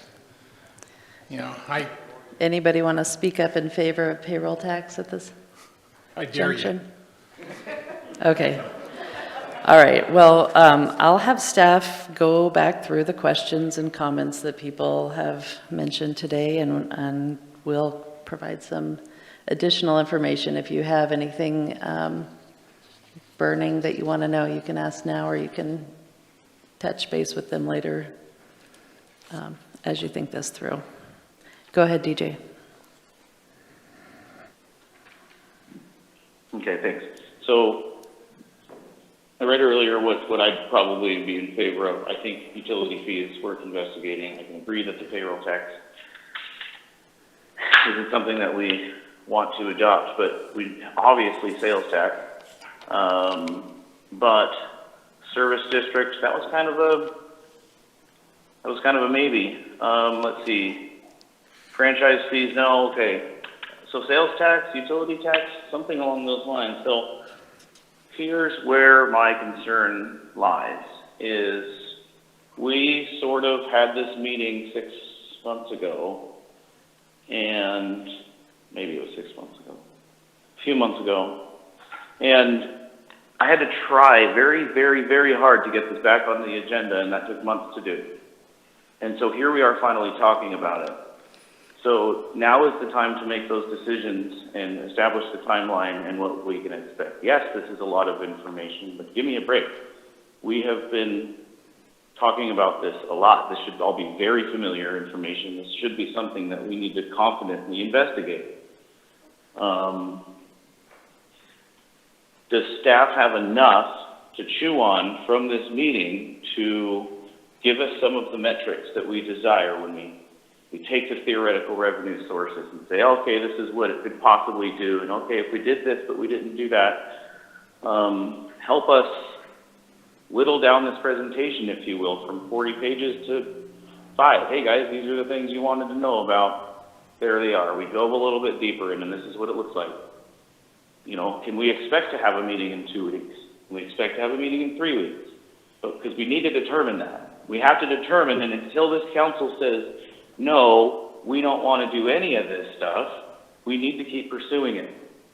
Because a series of yeses is going to get us to a solution, but a series of no will also get us. So we need to start saying yes or no to all of these things until we've established what it is that we want to do. And we need to pursue that with vigor. So that would be my suggestion. I don't want to walk away from this meeting saying, okay, we'll talk about it whenever it's convenient. No, this is not a matter of convenience. This is a matter of we must work on this. So to try to respond to that, we are looking for additional direction from council. I think we've got a number of numbers that we can provide you with additional detail, which may require even more detail and discussion, like JC mentioned, like utility fee. We may bring to you a number on utility fee that's based on transportation counts, and that might work great. So if council was to say, right now what I've got as potential further exploration is sales tax, utility fee, and public safety. And the reason why I mentioned public safety levy, and the reason why I mentioned that is I've also heard that diversification is something that council is interested in. So if council said, okay, with the sales tax as presented by the commissioners, and if we were to implement a utility fee and a public safety levy, what would that sort of look like? We can provide you with a suggestion of what those numbers might be if you were to diversify and utilize all three of those to fund the $10 million we needed. We could provide something to you if you'd like to have that discussion at the upcoming meeting, or if you want to put in another fee, if you wanted to include the franchise fee, that would provide a number for us to know, and we would have a funding package of 2, 3, 4, 5 different mechanisms that we can provide a suggested recommended level to fund the public safety gap. Rob.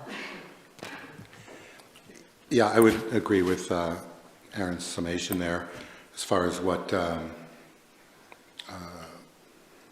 we'll say the size of the package, because we whittled down, I guess, what it is we're asking for.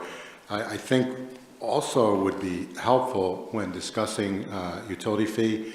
We're trying to figure out how much a utility fee could bring in as far as, or increase because of its ability to reach nonprofits and the size of the water service that goes to different nonprofits. The other piece of that, to me, would be,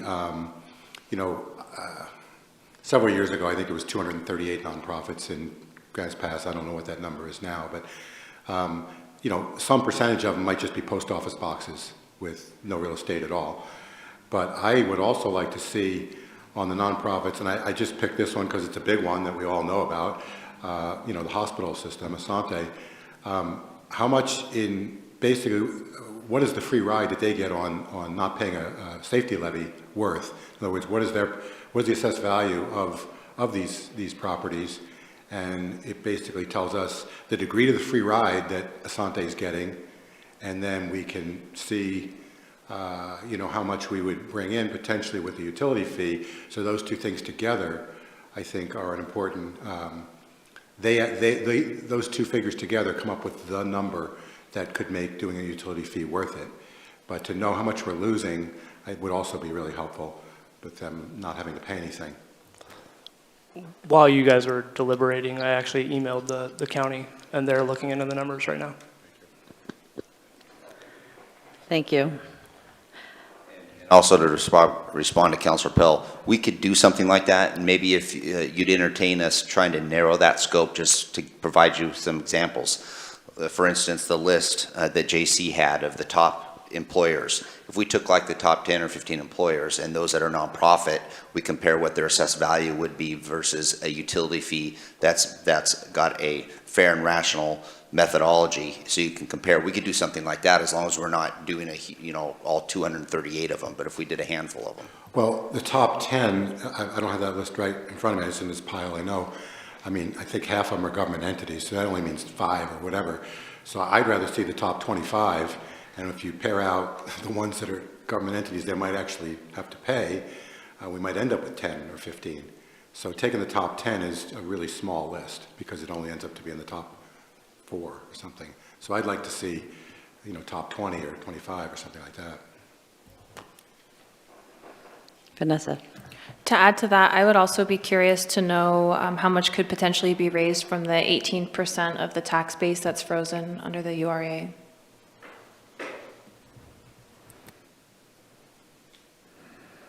Okay, so it sounds like we want to hone in on a lot more information on utility fee in particular for the next round of this.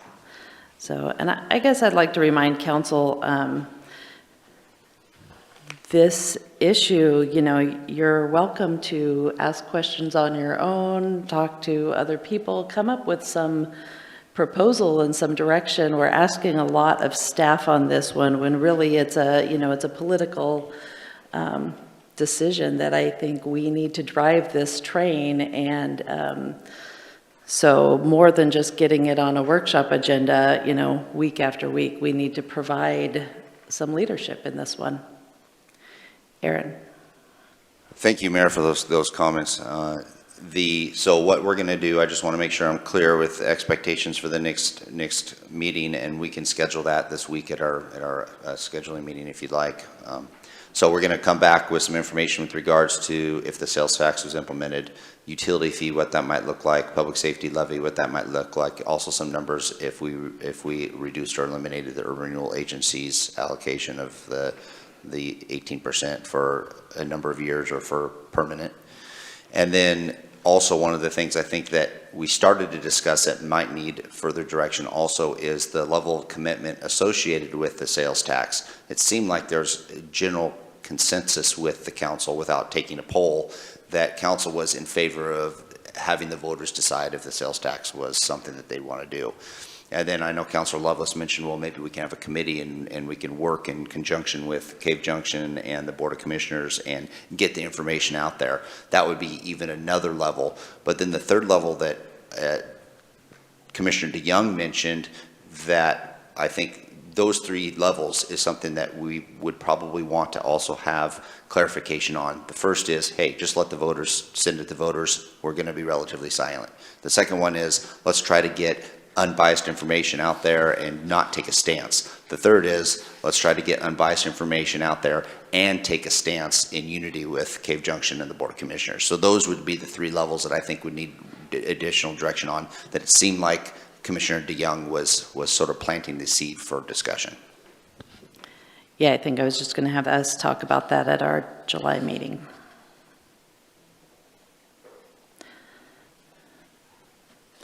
All right. We've been at this for a long time. We have a couple more items on the agenda today. Does anybody else have anything on this? DJ. Yeah, I do. Just a general comment, everybody. I think that council dealt really well with this today, and I feel compelled to give that feedback. This is a difficult issue. We've made some decisions today, and it's going to sound cheesy, but I'm proud of us for working through this and taking a step in this direction. Thank you. All right. Let's take a 5-minute break and then we'll come back at these 2 cell phone related issues. We'll come back at 3:15.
All right, we are coming back to talk about small wireless facilities. Do we have everybody? All right. Hello again, council. So today I'm going to be walking you guys through this small wireless facilities ordinance. A little bit of background on this ordinance. This is something that my predecessor had been working with U.S. Cellular to put together to bring to a final implementation. And so I'm bringing this forward to council today for your consideration and hopefully to advance this to a first reading. So a little bit of background on this particular ordinance. So the law that's surrounding this issue is the Telecommunications Act of 1996. And so in 2018, with the rollout of small wireless facilities, the FCC issued a third report and order in order to try to remove blocks locally that could hinder the rollout of these facilities. So they wanted to prohibit excessive fees, streamline the application process and the approval process so they're able to get the applications through in a timely manner. And they wanted to limit municipality restrictions on siting small cell facilities to reasonable restrictions, which are defined as technically feasible and reasonably directed to avoid public harm from unsafe, unsightly, or out-of-character deployments. So the purpose was to create Municipal Code Section 419 for small wireless facilities and to establish policies and procedures for the placement of these units in rights-of-way throughout the city. And so these are to establish uniform standards that are consistent with the federal laws and regulations, including that FCC order relating to the placement of these wireless facilities.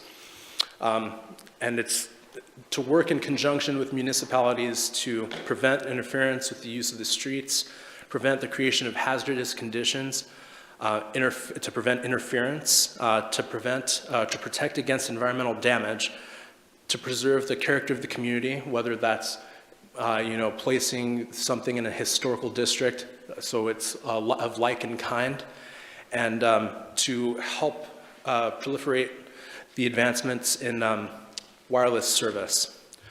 So I'll just briefly run through what the ordinance is. So we have 419.020, which are the definitions. If there's any specific questions on any of those words or any of those phrases, please stop me.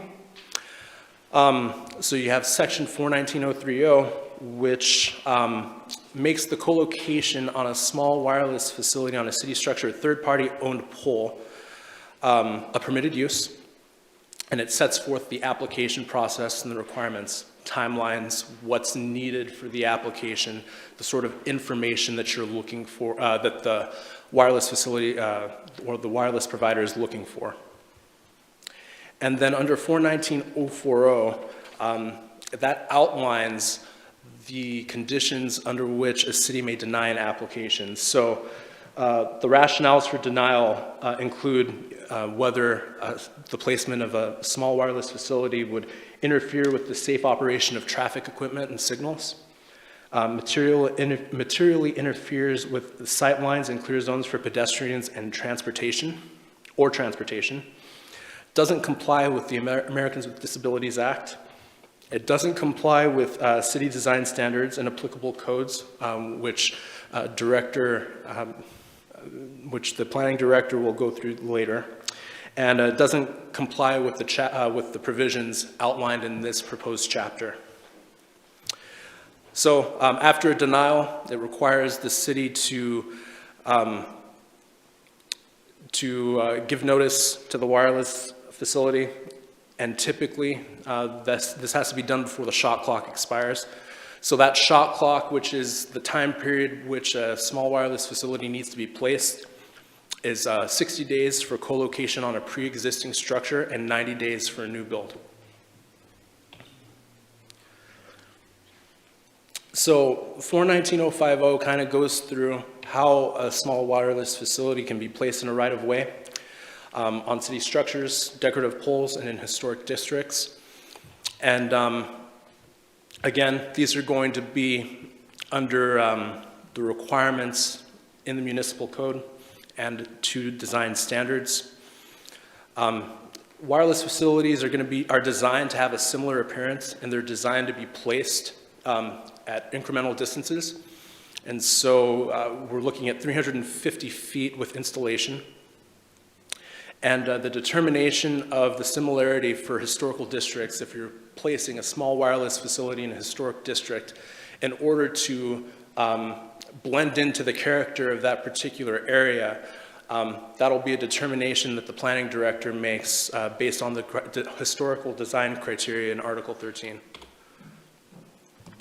419-060 basically states that just because a wireless carrier is making these facilities or working on these facilities, it doesn't create a property right or interest, and that any permit that's issued is valid for 180 days unless extended by the city for good cause, and that small wireless facilities are subject to the relocation provisions of Municipal Code 4.18. So there's a set fee, it's not exactly a set fee schedule, but there's a fee schedule that was promulgated by this FCC order in 2018, which lists the fees that the FCC determines to be reasonable. That's $500 for an application covering 5 small wireless facilities to existing public property, and $100 for each additional attachment, with $1,000 for a new pole containing small wireless facilities, and then $270 per year in recurring fees to cover costs and including right-of-way maintenance. So, as I kind of said before, this isn't necessarily a cap on fees, but the FCC order makes it very clear that if a municipality wants to charge more, they have to establish that, one, they have to establish a reasonable approximation of their costs for the area, and that the costs are reasonable, and that they're not discriminatory, that they're non-discriminatory. So if you have wireless facilities that are in the area versus, I don't know, across the country, the prices have to be set the same no matter what. And so I've also included, you should have with you an example resolution from the City of Phoenix that established their fee schedule for the co-location of small wireless facilities. This is just an example, and if this is what council wants to move forward on, we'll obviously be sure to provide that, provide a like resolution.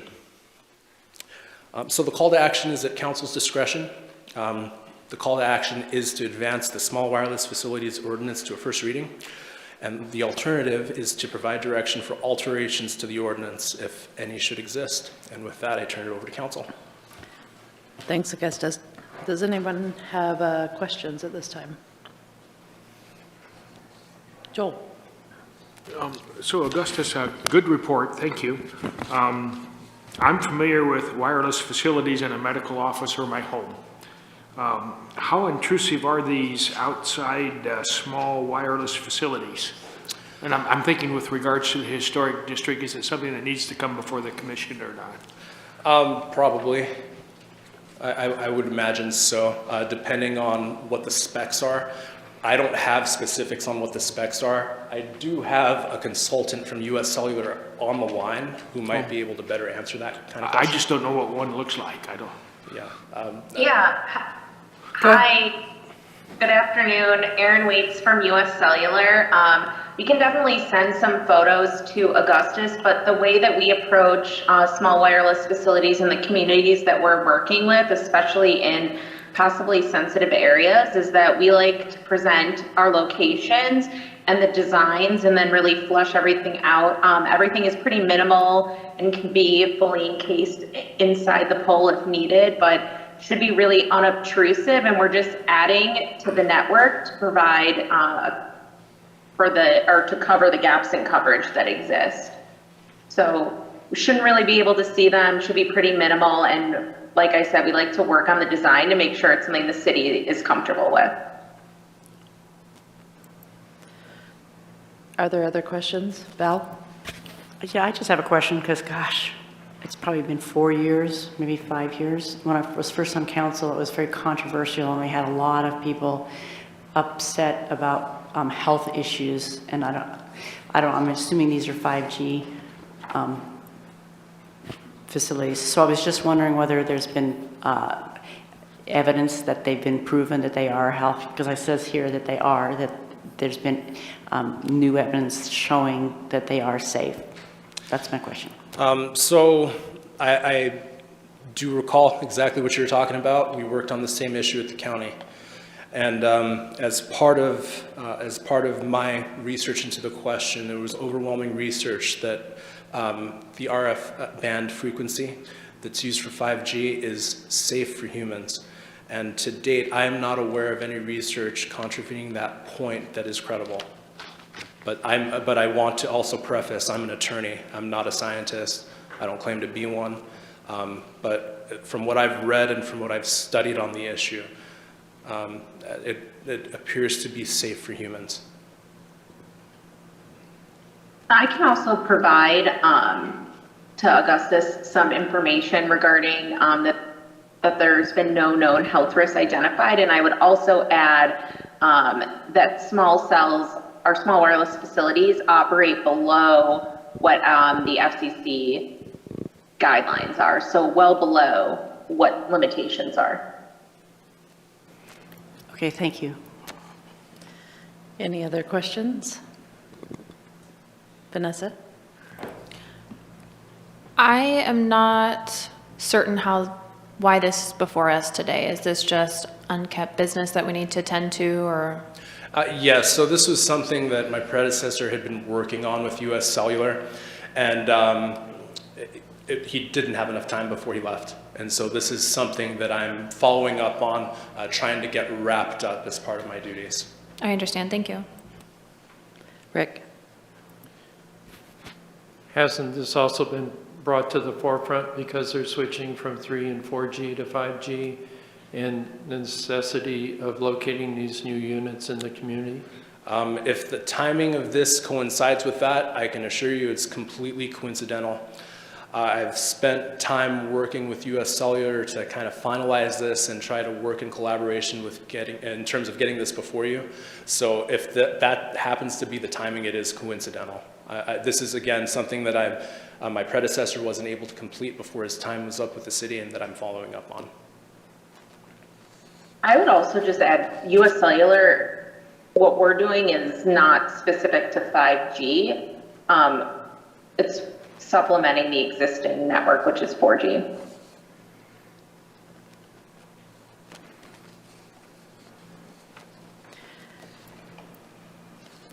All right, any other questions?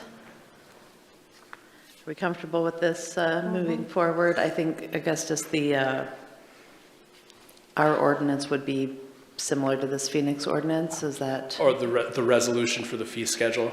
Yes, it would be somewhat similar if that is indeed, if we're, again, not able to satisfy these 3 provisions on this page, the reasonable approximation of actual costs, that they're reasonable and that they're non-discriminatory, we're kind of looking at what the FCC has set out in their order. Okay, sounds like we don't have any major concerns before this goes forward. Okay, so, all right, so at some point then we'll put this on a business meeting for first reading. And all right. Sounds good, thank you. Thank you. Thank you all for your time. Thank you for being here.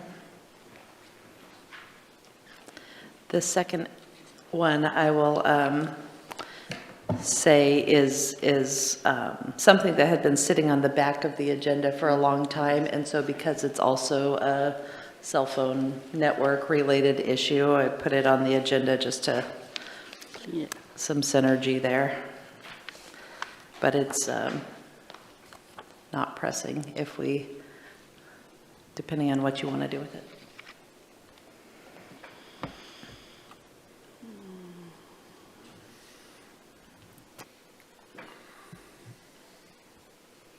Go ahead, Brad.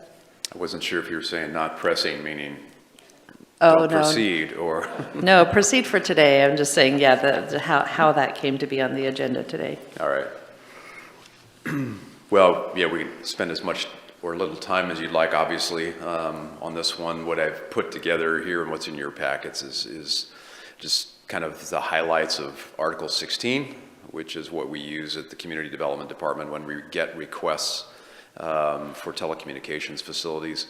We actually have not received a request for a new tower in numerous years. The majority of what we receive that comes through community development are the antennas, co-location on existing towers, which is part of the federal act that that the city attorney referenced.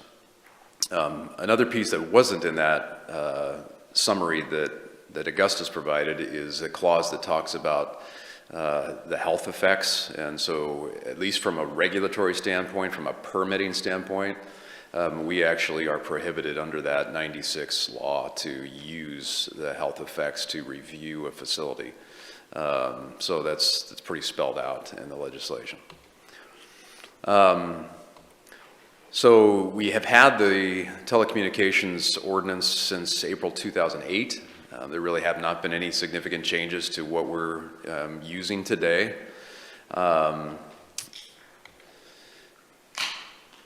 Article 12 kind of divides into these, what's red there, it's these main sections: new cellular towers, rooftop and facade mounted antennas, and collated antennas. So those are kind of the broad categories. They're all conditional uses. The main difference in terms of processing is that whether it's a major or a minor site plan. A major site plan, you can see, is significantly more expensive, and that's because it does require a hearing. There's a lot more review that goes on. There's a pre-application conference that is required for these facilities. Unless you're strictly doing something that is fully in an enclosed building or structure. Those are just a standard across the counter kind of permit. As far as the new towers, which is what I believe kind of instigated the conversation today, those are only allowed in those 6 zoning districts that are at the second to the last bullet there. The GC1, GC2, the OR, BP, IP, and I. The BP, IP, and I are all of our industrial zones. So that's really the area where they're, any industrial zone, you can put up a new tower. Again, through the conditional use permit process. The rooftop mounted ones or the facade mounted, the co-located, you can do those anywhere. There's no restrictions in terms of zoning where you can put those. This is just a snapshot of Article 12 that shows you what I was just talking about on the sort of the left half of this. These are all of the residential zones, and you can see they all have a number 2 behind them. Conditional 2, the 2 is a public hearing. So there is a public hearing that is required in all the residential zones for rooftop mounted, facade mounted, co-location, any of those.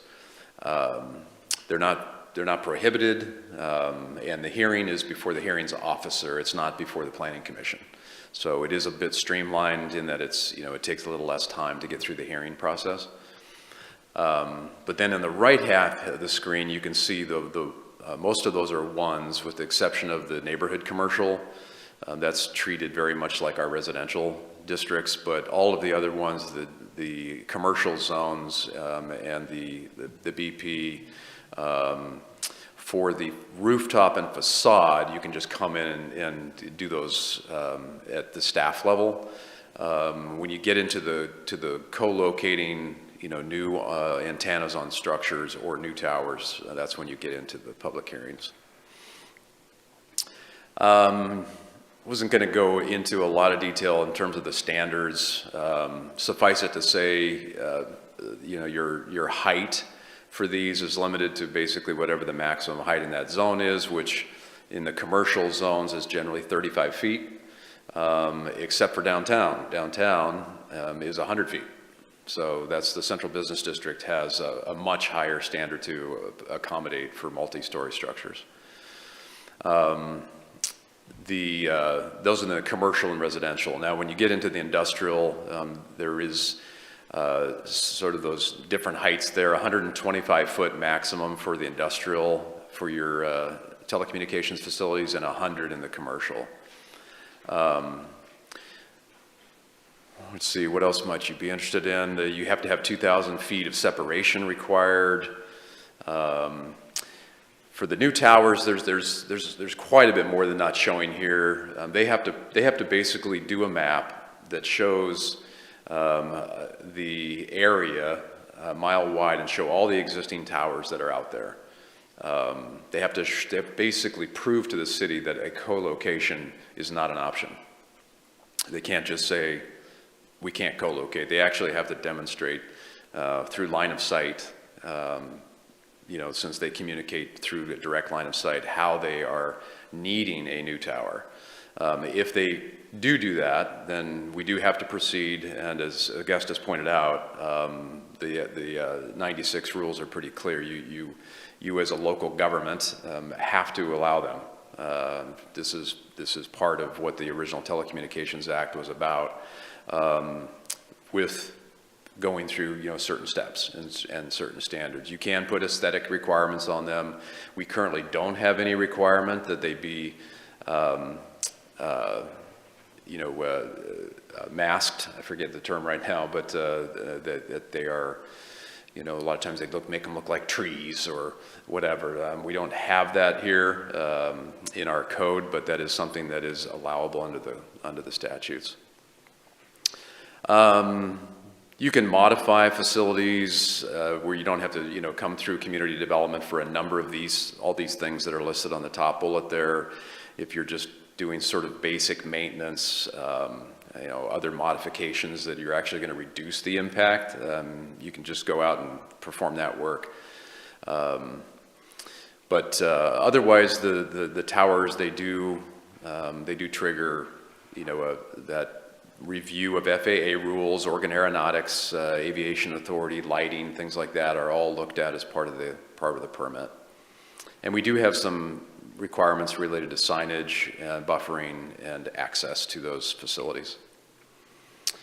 The code does have a couple of examples of monopoles, which is what's preferred under Grants Pass code. Not a lot of difference between those two. One of them's tapered and one of them's not. And then there are some other options where necessary for these lattice type towers. The one on the far right is the guide tower, and it does call out that one as being permitted, but only if you can demonstrate again that you can't use the monopole style. So that is the place where we start. But in today's technology, at least my understanding, is that they can, for the most part, accomplish what they need to through the monopole. So it's kind of a quick overview of the code. Thanks, Brad. You said that we could add aesthetic requirements, but I'm guessing we couldn't do that at the time an application is received. Do we need to do it proactively before we receive an application? We would. Okay. We would. So just so the council knows, that's basically why we put this on the agenda. Well, last year it ended up on the back, but you know, we haven't received a request in a number of years, but we have very minimal requirements for the way these look. So if you wanted to add aesthetic requirements, you need to do that before we receive an application. Any questions? Rick? So Brad, is there a requirement now that they paint them a dark color or do any other treatment to the structure? There is a color requirement in there. I don't think I put that in the presentation. It's something to the effect of, Slide there 7. it is, there it is, yeah. Matte, non-glare finish and neutral color, yeah. So there is that requirement, and but otherwise there's not, other than the landscaping around the base and, you know, fencing and things like that. Val? I just have a question, because I remember somewhere on Savage Street, north part of town, a few years ago, there was a big debate about a tower that was going in there, and they did make it look like a tree. Does anybody else remember that story, or is it just my imagination? But I do remember a couple of instances. Number one, several years ago, probably 10 years ago, they wanted to put one up in the northwest, and the people up there fought it, and they didn't put it in. And then there was one in the northeast. I want to say it was somewhere by Savage, in between someplace in the northeast part of town, and they did actually make it look like a tree. And I specifically remember seeing it there probably about 5-6 years ago. And then after COVID, when everybody was dependent upon the Wi-Fi, it's like all of a sudden it's just kind of waned in terms of the people fighting it. And that's what I found interesting about this, is because I know there was my first 2 years as a council member, every Friday we had the Friday coffee chat. There was people just in droves coming out telling us that they didn't want us to put cell phone towers in towns, and they were fighting it right and left. And now here we are, 4 years later, and it's just like there's not a peep anywhere. So that's why I was surprised to see that. But I'm going to go on my bicycle and look for that tree tower, because I'm pretty sure it's there. They could have done it either because the property owner required it, or just for, community approval, but it's just not a city requirement. Vanessa, then Joel. Yeah, real quick, there is one that appears as a tree at the South Y if you're on Highway 99 facing north. It's right there to the left. Joel? I would also encourage the private sector or the utility, if they can do this, like with the tree, they're great nesting sites for eagles, osprey, and peregrine falcons. We could have a peregrine falcon close to downtown. I don't want to put it in the code, but we could do that. All right, are there any other questions for Brad? All right, any discussion on this topic today? It's nothing that requires action, but something to think about. How about agenda review? We have a workshop next Monday with the city's investment policy, a discussion on the Downtown Welcome Center facade and Portland Loo location. I think we had picked one location and not the other. And an update from Joel on the workshop report from the Exploring Homelessness workshop. And then we have a special meeting following at 2:30, so hopefully we can get done with that workshop efficiently, because we have an appeal to hear on some people who have been excluded from the park, some campers. And then July 5th, we won't have a workshop because of the July 4th holiday. And then we have our July 6th business meeting with council action item to consider an amendment to the false alarm ordinance, a resolution making an intergovernmental agreement with ODOT for the Allen Creek Road right-of-way acquisition, a resolution on the urban campground contract, a resolution to purchase fire apparatus replacement, a motion to consider readopting the investment policy, a resolution about the food truck pilot program at Riverside Park, a resolution for the Oregon State Fire Marshal grant, a resolution to grant permission easement to ODOT for sidewalk improvements, a resolution authorizing municipal auditor services, probably contract instead of contact, and a motion to follow up on the findings of fact for the historic landmark designations that we heard last week, and then appointing 2 new members to the CEDC, I think that one's Collaborative Economic Development Committee. Any questions about any of that? Vanessa?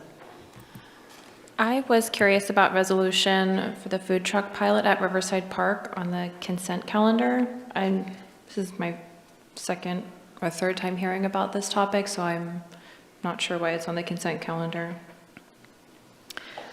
I think it was a program that we actually ran last year, is that right? And we were talking about just redoing the same, allowing ice cream vendors essentially in the park again this year, is that right, Aaron? Yeah, if I recall, it was a program we initiated right before COVID hit, I think in 2019. And then it was something that the city was looking at potentially expanding, and we just never got to the topic. I think a council member brought it up. It was put on the back of the agenda to redo the pilot program.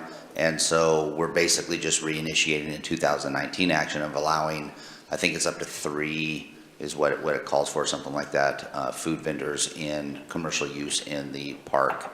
So it was just placed there. So it's something that we talked about, actually establishing, but as it stands, due to summer being, already underway, we were looking at just relaunching the previous pilot program without any changes or expansion, but we can also move that to council action if you'd like.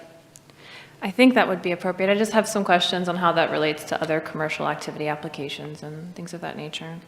Okay, we can move that one to council action. Other questions? Okay, anything else we need to get on that July 6th? The topic of just formalizing what we want to do as far as supporting putting that seasonal sales tax on the fall ballot. Any other items you'd like to add? All right, I guess, Val? Were you talking about that meeting or the entire agenda? Yeah, if you'd like to add anything I just else wanted to make in the sure future. at the last meeting, we talked about the zone overlay and bringing in some builders who were impacted by it. And I just think it's really important that we make sure that that gets on an agenda coming up soon. And I also did hear a little bit from the urban area planning. They just want to know specifically what we as a council are looking for them to do on now that they're looking back over it. So they asked for a little bit more direction. So I don't know if that's something we want to talk about at our next workshop, or whether I know personally, I've got places to go and people to meet.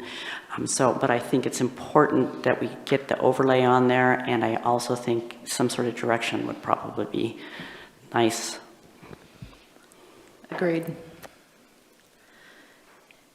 Anything else?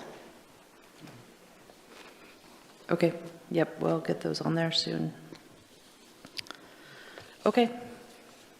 Brian left, somebody else will have to fill in. Val? Can I make a motion to adjourn? Yeah. I make that motion. Second from Kurt, all in favor of adjourning today? Aye. Any opposed? All right, we'll see you next Monday.